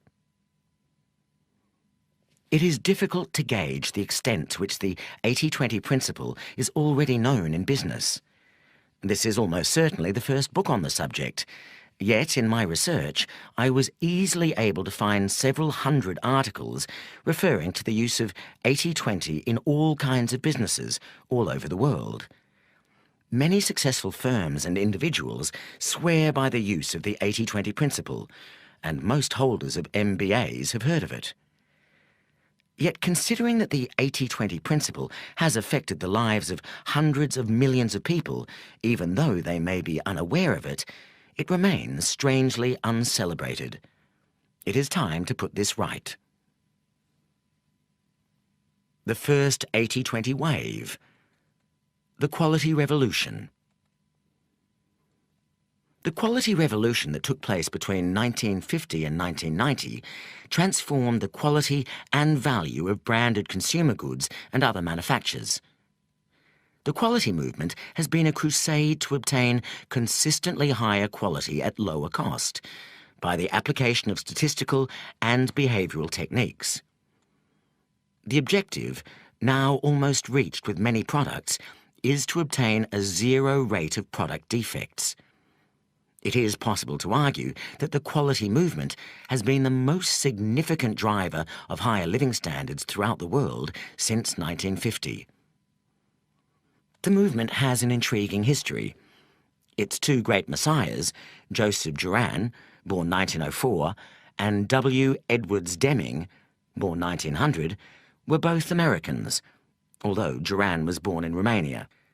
Respectively an electrical engineer and a statistician, they developed their ideas in parallel after the Second World War, but found it impossible to interest any major US corporation in the quest for extraordinary quality. Juran published the first edition of his Quality Control Handbook, the Bible of the quality movement, in 1951, but it received a very flat reception. The only serious interest came from Japan, and both Juran and Deming moved there in the early 1950s. Their pioneering work took an economy known at the time for shoddy imitations and transformed it into a powerhouse of high quality and productivity. It was only when Japanese goods, such as motorcycles and photocopiers, began to invade the US market that most American, and other Western, corporations started to take the quality movement seriously. From 1970, and especially after 1980, Juran, Deming and their disciples undertook an equally successful transformation of Western quality standards, leading to huge improvements in the level and consistency of quality, dramatic reductions in fault rates, and large falls in manufacturing costs. The 80-20 principle was one of the key building blocks of the quality movement. Joseph Juran was the most enthusiastic messiah of the principle, although he called it the Pareto principle, or the rule of the vital few. In the first edition of the Quality Control Handbook, Juran commented that losses, that is, manufactured goods that have to be rejected because of poor quality, do not arise from a large number of causes. Rather, the losses are always maldistributed in such a way that a small percentage of the quality characteristics always contributes a high percentage of the quality loss. And a footnote commented that The economist Pareto found that wealth was non-uniformly distributed in the same way. Many other instances can be found: the distribution of crime amongst criminals, the distribution of accidents among hazardous processes, etc. Pareto's principle of unequal distribution applied to distribution of wealth and to distribution of quality losses. Duran applied the 80-20 principle to statistical quality control. The approach is to identify the problems causing lack of quality and to rank them from the most important, the 20% of defects causing 80% of quality problems, to the least important. Both Duran and Deming came to use the phrase 80-20 increasingly, encouraging diagnosis of the few defects causing most of the problems. Once the vital few sources of off-quality product have been identified, effort is focused on dealing with these issues rather than trying to tackle all the problems at once. As the quality movement has progressed from an emphasis on quality control through to the view that quality must be built into products in the first place by all operators, and to total quality management and increasingly sophisticated use of software, the emphasis on 80-20 techniques has grown, so that today almost all quality practitioners are familiar with 80-20. Some recent references illustrate the ways in which the 80-20 principle is now being used. In a recent article in the National Productivity Review, Ronald J. Ricardo asks, "Which gaps adversely affect your most strategic consumers?" As with many other quality problems, Pareto's law prevails here too. If you remedy the most critical 20% of your quality gaps, you will realize 80% of the benefits. This first 80% typically includes your breakthrough improvements. Another writer, focusing on corporate turnarounds, comments, "For every step in your business process, ask yourself if it adds value or provides essential support. If it does neither, it's waste. Cut it." This is the 80-20 rule revisited. You can eliminate 80% of the waste by spending only 20% of what it would cost you to get rid of 100% of the waste. Go for the quick gain now. The 80-20 principle was also used by Ford Electronics Manufacturing Corporation in a quality program that won the Shingo Prize. Just-in-time programs have been applied using the 80-20 rule. 80% of the value is spread over 20% of the volume, and top-dollar usages are analysed constantly. Labour and overhead performance were replaced by manufacturing cycle time analysis by product line, reducing product cycle time by 95%. New software incorporating the 80-20 principle is being used to raise quality. With the ABC Data Analyzer, the data is entered or imported into the spreadsheet area, where you highlight it and click on your choice of 6 graph types: histograms, control charts, run charts, scatter diagrams, pie charts, and Pareto charts. The Pareto chart incorporates the 80-20 rule, which might show, for instance, that out of 1,000 customer complaints, roughly 800 can be eliminated by correcting only 20% of the causes. The 80-20 principle is also increasingly being applied to product design and development. For example, a review of the use that the Pentagon has made of total quality management explains that decisions made early in the development process fix the majority of life cycle costs. The 80-20 rule describes this outcome, since 80% of the life cycle costs are usually locked in after only 20% of the development time. The impact of the quality revolution on customer satisfaction and value, and on the competitive positions of individual firms and indeed of whole nations, has been little noted but is truly massive. The 80-20 principle was clearly one of the vital few inputs to the quality revolution. But the underground influence of the 80-20 principle did not stop there. It also played a key role in a second revolution that combined with the first to create today's global consumer society. The second 80-20 wave, the information revolution. The information revolution that began in the 1960s has already transformed work habits and the efficiency of large tracts of business. It is just beginning to do more than this, to help change the nature of the organizations that are today's dominant force in society. The 80-20 principle was, is, and will be a key accessory of the information revolution, helping to direct its force intelligently. Perhaps because they were close to the quality movement, the computing and software professionals behind the information revolution were generally familiar with the 80-20 principle and used it extensively. To judge by the number of computing and software articles that refer to the 80-20 principle, most hardware and software developers understand and use it in their daily work. The information revolution has been most effective when using the 80-20 principle's concepts of selectivity and simplicity. As two separate project directors testify, think small, don't plan to the nth degree on the first day. The return on investment usually follows the 80-20 rule. 80% of the benefits will be found in the simplest 20% of the system, and the final 20% of the benefits will come from the most complex 80% of the system. Apple used the 80-20 principle in developing the Apple Newton message pad, an electronic personal organizer. The Newton engineers took advantage of a slightly modified version of 80-20. They found that 0.01% of a person's vocabulary was sufficient to do 50% of the things you want to do with a small handheld computer. Increasingly, software is substituting for hardware using the 80-20 principle.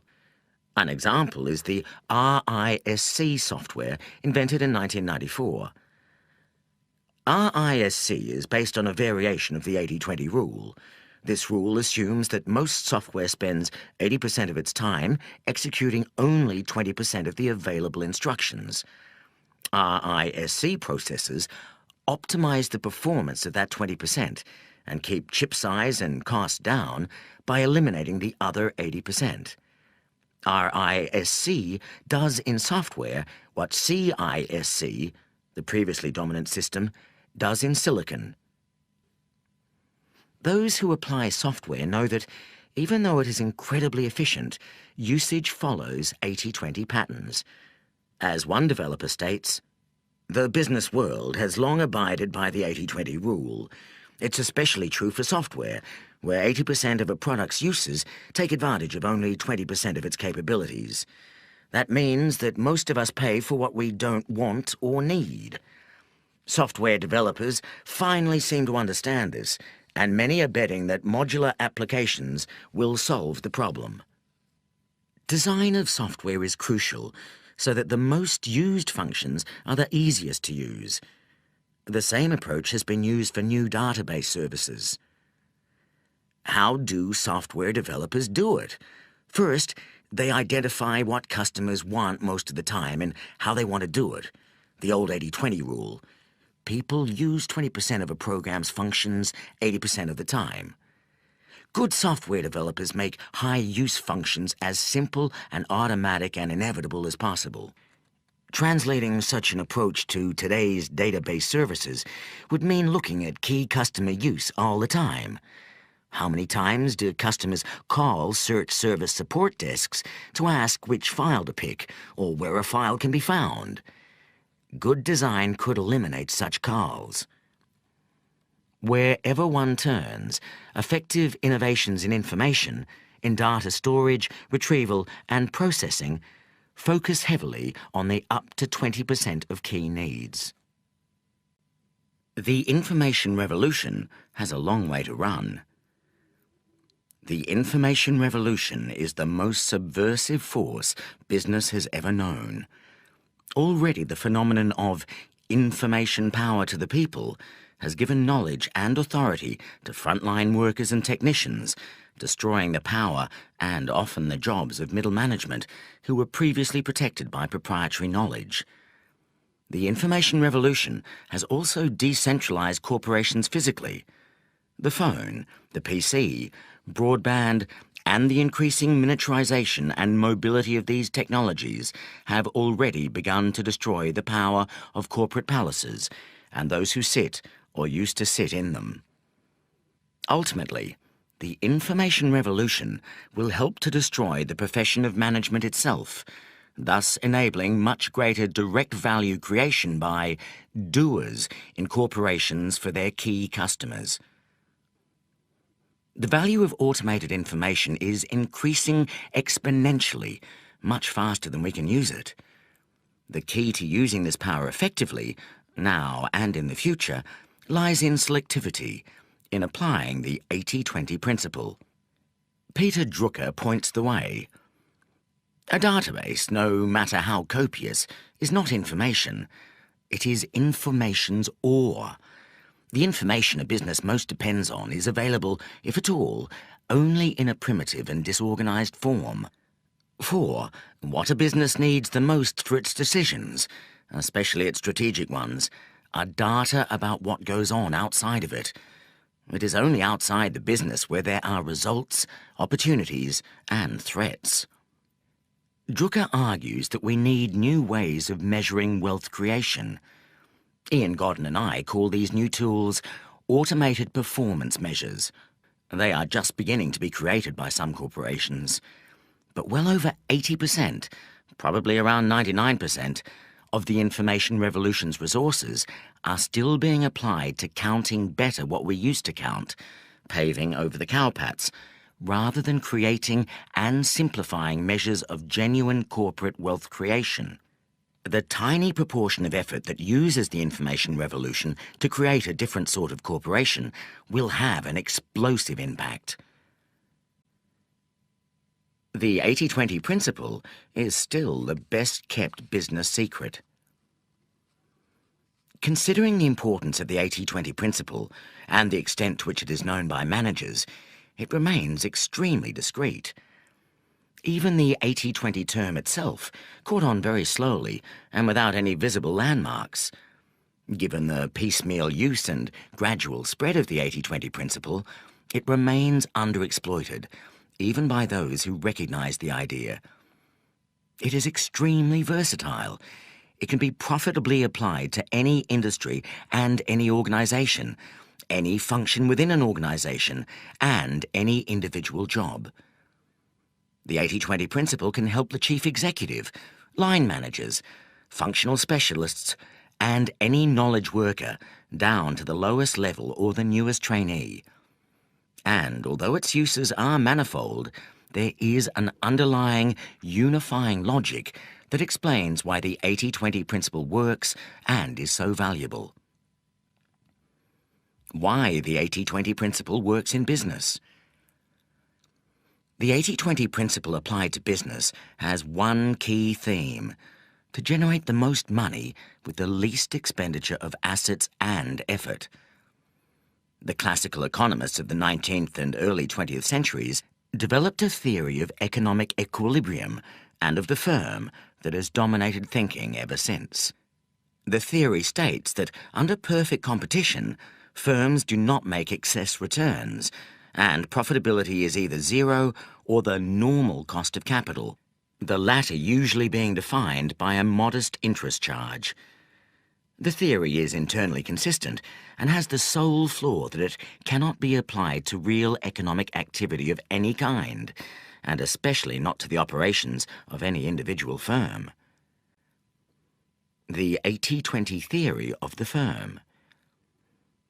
In contrast to the theory of perfect competition, the 80-20 theory of the firm is both verifiable, and has in fact been verified many times, and helpful as a guide to action.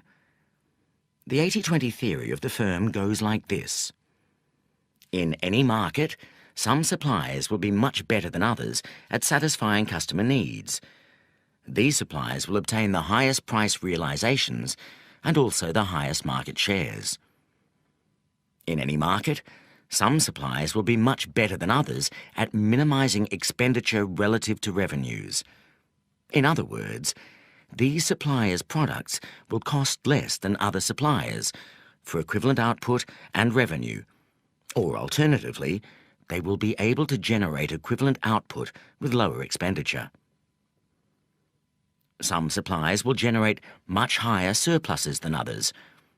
I use the phrase surpluses rather than profits because the latter normally implies the profit available for shareholders. The concept of surplus implies the level of funds available for profits or reinvestment over and above what is needed normally to keep the wheels turning. Higher surpluses will result in one or more of the following. 1. Greater reinvestment in product and service to produce greater superiority and appeal to customers. 2. Investment in gaining market share through greater sales and marketing effort and/or takeovers of other firms. 3. Higher returns to employees, which will tend to have the effect of retaining and attracting the best people in the market. And/or 4. Higher returns to shareholders, which will tend to raise share prices and lower the cost of capital, facilitating investment and/or takeovers. Over time, 80% of the market will tend to be supplied by 20% or fewer of the suppliers, who will normally also be more profitable. At this point, it is possible that the market structure may reach an equilibrium, although it will be a very different kind of equilibrium from that beloved of the economists' perfect competition model. In the 80-20 equilibrium, a few suppliers, the largest, will offer customers better value for money and have higher profits than smaller rivals. This is frequently observed in real life, despite being impossible according to the theory of perfect competition. We may term our more realistic theory the 80-20 law of competition. But the real world does not generally rest long in a tranquil equilibrium. Sooner or later, usually sooner, there are always changes to market structure caused by competitors' innovations. Both existing suppliers and new suppliers will seek to innovate and obtain a high share of a small but defensible part of each market, a market segment. Segmentation of this kind is possible by providing a more specialized product or service ideally suited to particular types of customer. Over time, markets will tend to comprise more market segments. Within each of these segments, the 80-20 law of competition will operate. The leaders in each specialist segment may either be firms operating largely or exclusively in that segment or industry generalists, but their success will be dependent, in each segment, on obtaining the greatest revenue with the lowest expenditure of effort. In each segment, some firms will be much better than others at doing this and will tend to accumulate segment market share as a result. Any large firm will operate in a large number of segments, that is, in a large number of customer-product combinations where a different formula is required to maximize revenue relative to effort and/or where different competitors are met. In some of these segments, the individual large firm will generate large surpluses, and in other segments, much lower surpluses, or even deficits. It will tend to be true, therefore, that 80% of surpluses or profits are generated by 20% of segments, and by 20% of customers, and by 20% of products. The most profitable segments will tend to, but will not always, be where the firm enjoys the highest market shares, and where the firm has the most loyal customers, loyalty being defined by being long-standing and least likely to defect to competitors. Within any firm, as with all entities dependent on nature and human endeavour, there is likely to be an inequality between inputs and outputs, an imbalance between effort and reward. Externally, this is reflected in the fact that some markets, products and customers are much more profitable than others.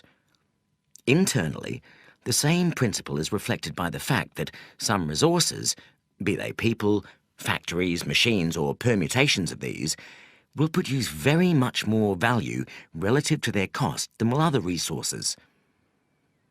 If we were able to measure it, as we can with some jobs such as those of salespeople, we would find that some people generate a very large surplus, Their attributable share of revenue is very much greater than their full cost, whereas many people generate a small surplus or a deficit. Firms that generate the largest surpluses also tend to have the highest average surplus per employee. But in all firms, the true surplus generated by each employee tends to be very unequal. 80% of the surplus is usually generated by 20% of employees.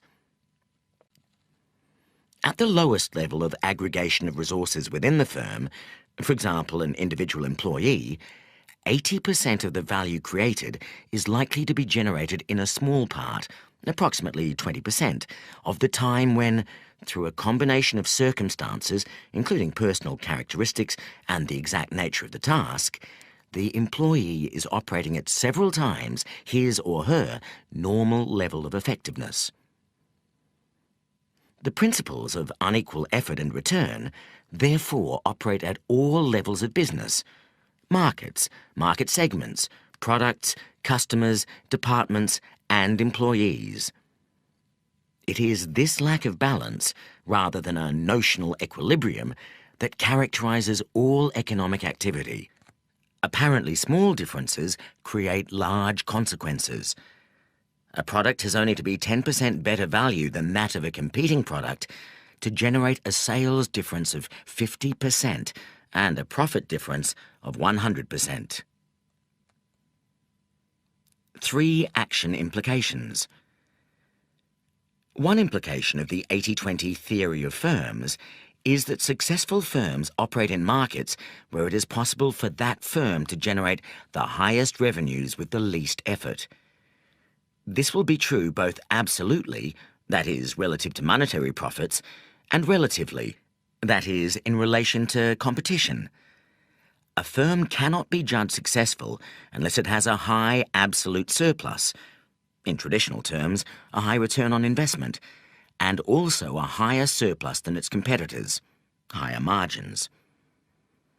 A second practical implication for all firms is that it is always possible to raise the economic surplus, usually by a large degree, by focusing only on those market and customer segments where the largest surpluses are currently being generated.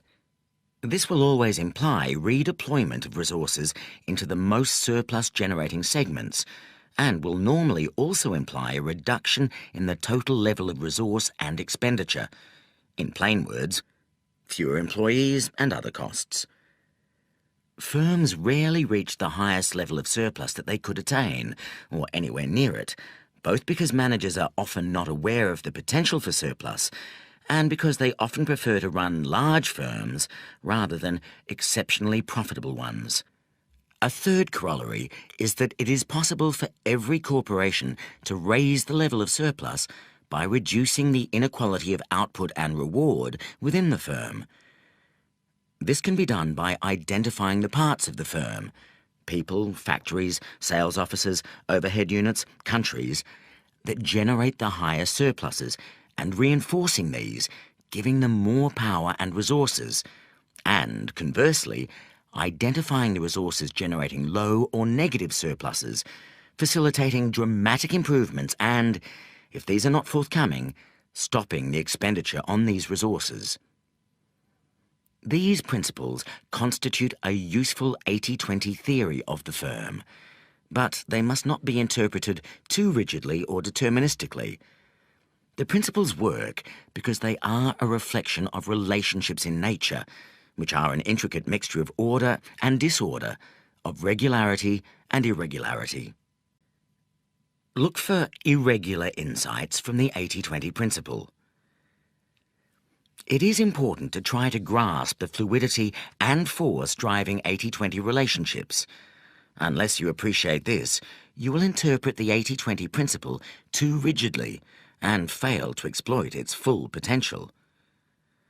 The world is full of small causes that, when combined, can have momentous consequences. Think of a saucepan of milk that, when heated above a certain temperature, suddenly changes form, swelling up and bubbling over. One moment you have a nice, orderly pan of hot milk. The next moment you can either have a wonderful cappuccino or, If you are a second too late, a mess on top of your stove. Things take a little more time in business, but 1 year you can have an excellent and very profitable IBM dominating the computer industry, and before long, a combination of small causes resulting in a blinded monolith staggering to avoid destruction. Creative systems operate away from equilibrium. Cause and effect, input and output operate in a non-linear way. You do not usually get back what you put in. You may sometimes get very much less and sometimes get very much more. Major alterations in a business system can flow from apparently insignificant causes. At any one time, people of equal intelligence, skill and dedication can produce quite unequal results as a result of small structural differences. Events cannot be predicted, although predictable patterns tend to recur. Identify lucky streaks. Control is therefore impossible, but it is possible to influence events and, perhaps even more important, it is possible to detect irregularities and benefit from them. The art of using the 80-20 principle is to identify which way the grain of reality is currently running and to exploit that as much as possible. Imagine you are in a crazy casino full of unbalanced roulette wheels. All numbers pay odds of 35 to 1, but individual numbers come up more or less frequently at different tables. At 1, number 5 comes up 1 time in 20. At another table, it only comes up 1 time in 50. If you back the right number at the right table, you can make a fortune. And if you stubbornly keep backing number 5 at a table where it comes up 1 time in 50, your money will all disappear, regardless of how high your starting bank. If you can identify where your firm is getting back more than it is putting in, you can up the stakes and make a killing. Similarly, if you can work out where your firm is getting back much less than it is investing, you can cut your losses. In this context, the where can be anything. It can be a product, a market, a customer or type of customer, a technology, a channel of distribution, a department or division, a country, a type of transaction or an employee, type of employee or team. The game is to spot the few places where you are making great surpluses and to maximize them, and to identify the places where you are losing and get out. We have been trained to think in terms of cause and effect, of regular relationships, of average levels of return, of perfect competition, and of predictable outcomes. This is not the real world. The real world comprises a mass of influences where cause and effect are blurred, and where complex feedback loops distort inputs, where equilibrium is fleeting and often illusory, where there are patterns of repeated but irregular performance, where firms never compete head-to-head and prosper by differentiation, and where a few favoured souls are able to corner the market for high returns. Viewed in this light, large firms are incredibly complex and constantly changing coalitions of forces, some of which are going with the grain of nature and making a fortune, while others are going against the grain and stacking up huge losses. All this is obscured by our inability to disentangle reality, and by the calming, averaging, and highly distorting effects of accounting systems. The 80-20 principle is rampant but largely unobserved. What we are generally allowed to see in business is the net effect of what happens, which is by no means the whole picture. Beneath the surface there are warring positive and negative inputs that combine to produce the effect we can observe above the surface. The 80-20 principle is most useful when we can identify all the forces beneath the surface, so that we can stop the negative influences and give maximum power to the most productive forces. How companies can use the 80-20 principle to raise profits. Enough of history, philosophy and theory. We now switch gears to the intensely practical. Any individual business can gain immensely through practical application of the 80-20 principle. It is time to show you how. Chapters 4 to 7 cover the most important ways to raise profits via the 80-20 principle. Chapter 8 closes Part 2 with hints on how to embed 80-20 thinking into your business life so that you can gain an unfair advantage over colleagues and competitors alike. We start in the next chapter with the most important use of the 80-20 principle in any firm, to isolate where you are really making the profits and, just as important, where you are really losing money. Every business person thinks they know this already, and nearly all are wrong. If they had the right picture, their whole business would be transformed. Chapter 4. Why your strategy is wrong. Unless you have used the 80-20 principle to redirect your strategy, you can be pretty sure that the strategy is badly flawed. Almost certainly you don't have an accurate picture of where you make and lose the most money. It is almost inevitable that you are doing too many things for too many people. Business strategy should not be a grand and sweeping overview. It should be more like an underview, a peek beneath the covers to look in great detail at what is going on. To arrive at a useful business strategy, you need to look carefully at the different chunks of your business, particularly at their profitability and cash generation.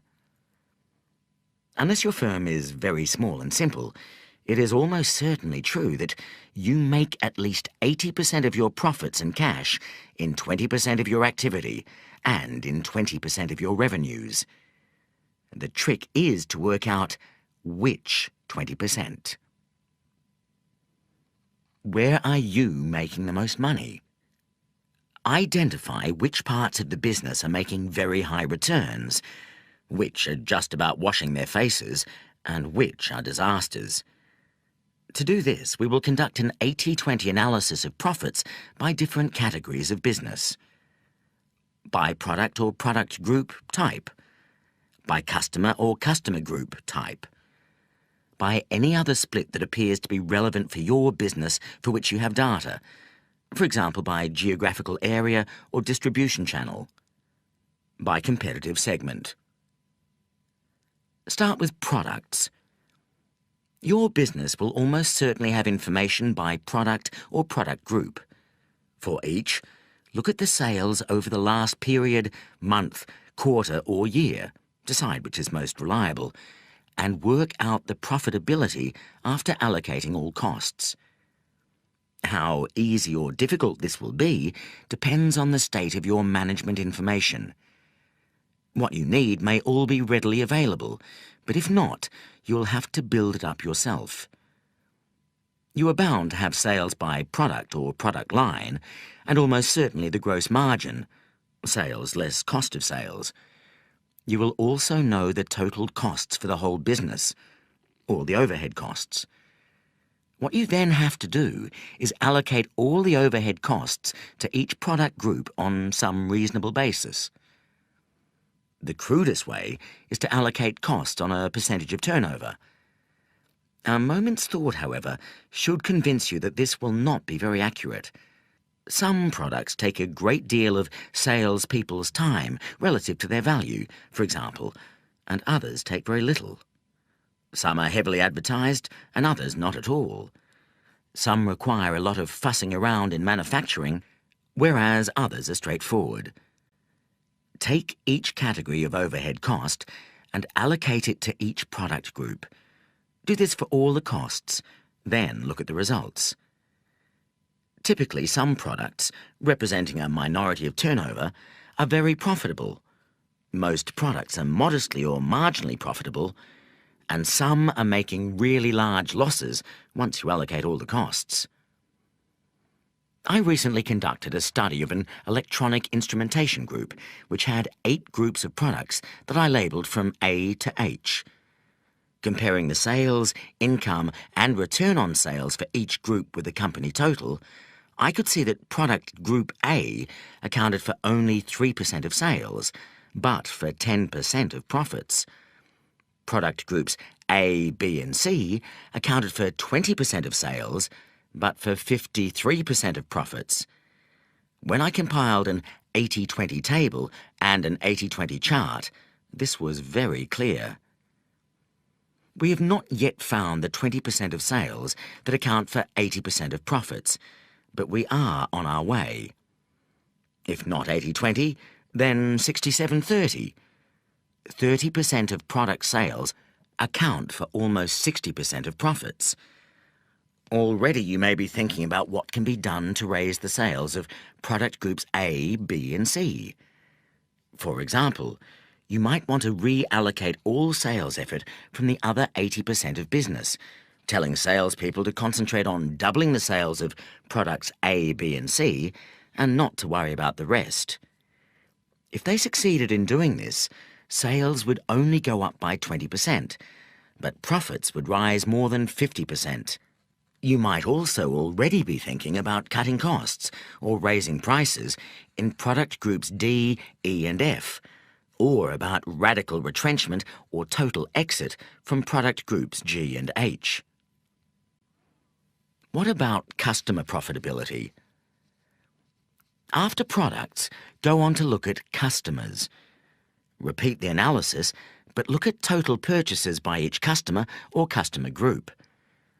Some customers pay high prices but have a high cost to serve. These are often smaller customers. The very big customers may be easy to deal with and take large volumes of the same product, but screw you down on price. Sometimes these differences balance out, but often they do not. For the electronic instrumentation group I studied, I broke the customers into 4 groups and labelled them types A to D. Type A customers are small, direct accounts paying very high prices and giving very fat gross margins. They are quite expensive to service, but the margins more than compensate for this.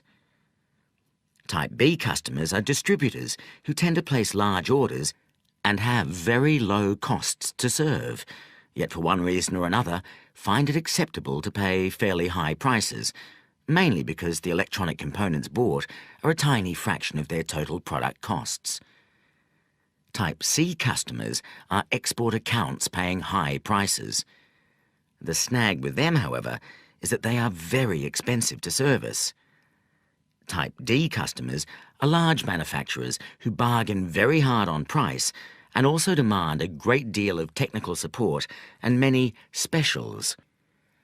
An 80-20 chart and table that compared each group's sales, income and return on sales with the company's total revealed a 59-15 rule and an 88-25 rule. The most profitable customer category accounted for 15% of revenues, but 59% of profits, and the most profitable 25% of customers yielded 88% of profits. This was partly because the most profitable customers tended to take the most profitable products, but also because they paid more in relation to their cost to service. The analysis led to a successful campaign to find more A and B customers, the small direct customers and the distributors. Even taking account of the cost of the campaign, the result was very profitable. Prices for C customers, the export accounts, were selectively raised and ways found to lower the cost of servicing some of them, particularly by greater use of telephone rather than face-to-face selling. The D customers, large manufacturers, were dealt with individually. 9 of these accounted for 97% of D sales. In some cases, technical development services were charged for separately. In others, prices were raised, and 3 accounts were tactically lost to the company's most hated competitor after a bidding war. The managers really wanted the competitor to enjoy these losses. 80-20 analysis applied to a consultancy firm. After products and customers, take any other split of business that appears especially relevant to your business. There was no special analysis in the case of the instrumentation company, but, for example, for a strategy consultant client of mine, a simple split of projects into large and small categories was very helpful. The figures showed a 56-21 rule. Large projects constituted only 21% of turnover, but gave 56% of profits. Another analysis split the business into old clients, more than 3 years old, new clients, less than 6 months old, and those in between.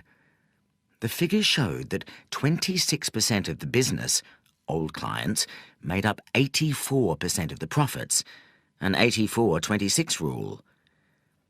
The message here was to strive above all to keep and expand long-serving clients who were the least price-sensitive and who could be served most cheaply.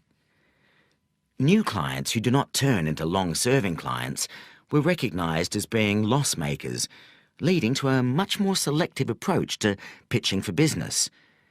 Pitches were only made where it was believed the company concerned would turn into a long-term client.